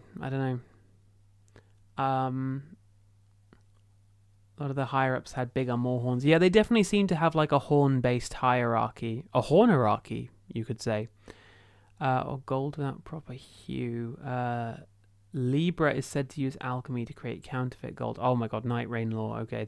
The moment we get to Night Rain Law is when things get very difficult. Evelyn, horn scent status is like a caste-based thing. Yeah, okay, the culture were called horn scent, but I don't think actually having the horns was universal. Oh, okay. Right. So the horns are like kind of a mutation that you might have. And not everyone has that. Right, yeah. Kind of like hair color. It's going to show up in a certain percentage of the population. Okay, yeah, that's fair enough. You know who else is weird as fuck? The Lamenter. Yeah, I don't really want to talk about the Lamenter. The Lamenter freaks me out a bit. I don't like the laughing. That's weird. That's spooky. I hate that boss fight. It's horrible. The Haunting Grandma does literally curse Marika. She does. She calls her like a wanton strumpet or something. It's such a funny word. Curses are real, I think. The horn scent are being afflicted with one at the present with the fly sickness, which selectively doesn't affect the kind or honourable. Really? So that's why there are so many flies around. I wasn't aware of that. That's intriguing.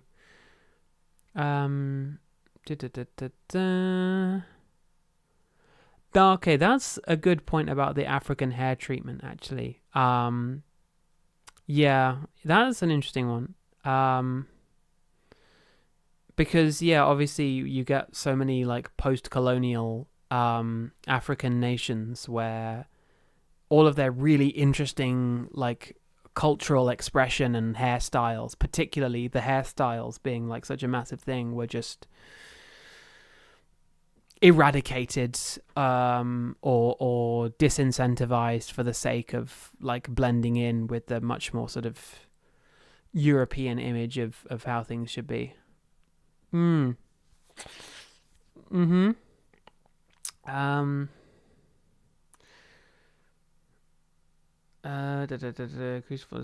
Crucible is like magic radiation. I mean, in a way, it kind of is. Like, I think one of the things that they sort of describe the like more blessed horn scent as is like they're sort of overflowing with the blessings of the crucible. Is the way they put it. Like the crucible is literally just, uncontrolled life. It's just life energy that is way out of control. Much to think about.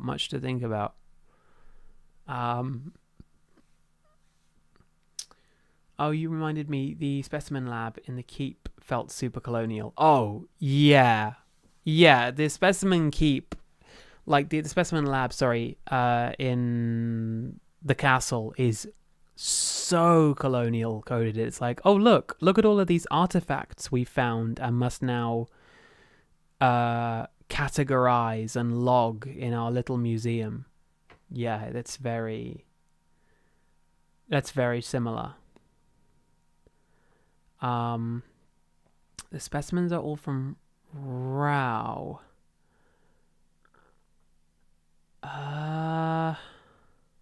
The specimens, I'm sorry, I'm not sure. I think I've missed something here. The specimens.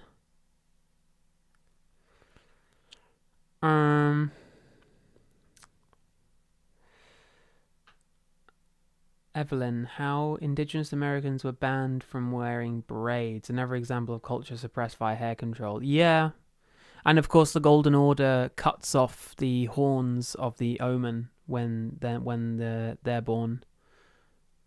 Yeah, it's an interesting connection. I hadn't really sort of made that connection before, but it's a very, very good point. My God, I tell you what, this like chat has actually been an absolute gold mine for theorizing stuff.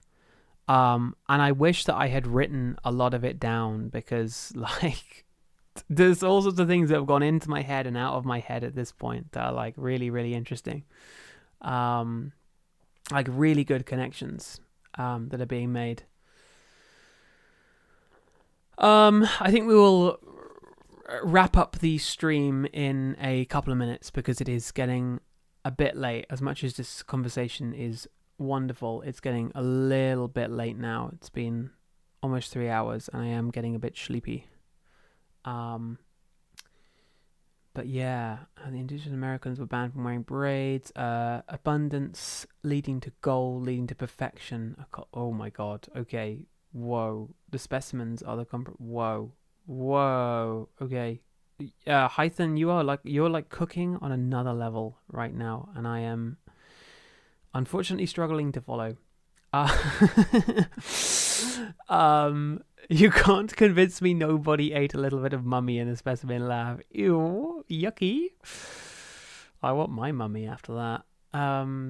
So many different lenses to view these issues through. Yes, very much so. That's kind of what I want to do more. I want to normalize looking at things from different perspectives, not just the like, standard historical, this thing happened, blah, blah, blah perspective. I want to, the human perspective or the horn scent perspective is very interesting. What's it really doing at calling it their own? Yeah. So the overly curly spiral horns pretty clearly oppose the Golden Order straight lines of grace in a way, matching the hair metaphor. Yeah. Interesting. You are welcome, Hythan. You're like cooking on a level where unfortunately my brain at the moment is not quite able to contain all of it. Crucible can be very cancer coded. I think that's probably something they're drawing on as well. Like the Crucible is too uncontrolled. It's like self-destructive with how insane it is. Yeah. Cycles of abuse and trauma in Elden Ring. Who would have thunk it? Along with the rot, you kind of see the makings of the old order. Yeah, it do be something. Well, gosh, I have a lot to think about. I am being pulled in all sorts of different directions when it comes to making my next video. I want to make a corrections video for America's tax policy, because that video just like needs a correction. But when it comes to the rest, I think it would be very nice to just sort of yeah, I might do something more Elder Scrolls afterwards. I don't want to like bombard my channel with too much of one thing at once. I haven't done some Elder Scrolls stuff for a little bit. But all of this like conversation has been really, really informative, really interesting. Like, yeah.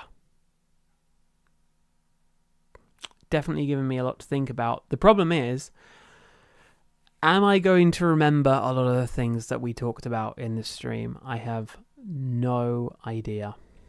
No idea, but it's been very useful. And I really appreciate everyone jumping into the stream as well, because like I appreciate this was not the most interactive and interesting stream of all time. I am very much working out what I want to use streaming on this channel for. I haven't worked out what like the best content is. I'm not going to play like games on this channel, because it's not really what this is for. But I'd like to do discussion, interactive content, you know? Like I want to stream stuff on here that I can't otherwise make videos with, and talk to people. Talking to people's good. And yes, I can watch the stream back. You're right. I really appreciate all of the conversations, because I genuinely wasn't sure how this stream was going to go. When I started, I was thinking I might have like one person watching the stream, and it'll be like my account reading chat. And there'll be no one here, and like no one will be saying anything, and it'll be like dead silent, and I'll be like, oh god, what am I doing? this is embarrassing. But so I really appreciate everyone taking a chance on the stream. Yes, the new and improved survey. Yeah, well, with that, really appreciate everything. You guys have been fantastic. I will probably come back and rewatch the stream a little bit later, and just pick up on some of the points. But at the same time, it's probably going to be very embarrassing, because I'll be like, wow, why did I take 30 minutes to enunciate one point? Wait, hang on. I found the WMDs. You weren't subbed yet. YouTube just recommended you the stream. YouTube be super weird like that. But I appreciate you, finding it. YouTube is bizarre. So thanks for, taking a chance. And yeah, I definitely want to make a Marika video. Hopefully sometime soon, because Marika is fascinating. Really interesting character. All right, well, thank you very much, everyone, for turning up. It's been wonderful, and there probably won't be too many streams, but maybe in a little while, when I've thought about what I'm going to do more with like the streams, I will host another. Maybe might do some fun interactive stuff like tier lists or whatever. I don't know. I'm definitely inspired by Fantasy Haven's approach to live streaming. Okay. See you all, lovelies. Apparently I was subbed, but I basically watched the video and then saw the stream was going. Oh, thank you. Yeah. See you all. Bye.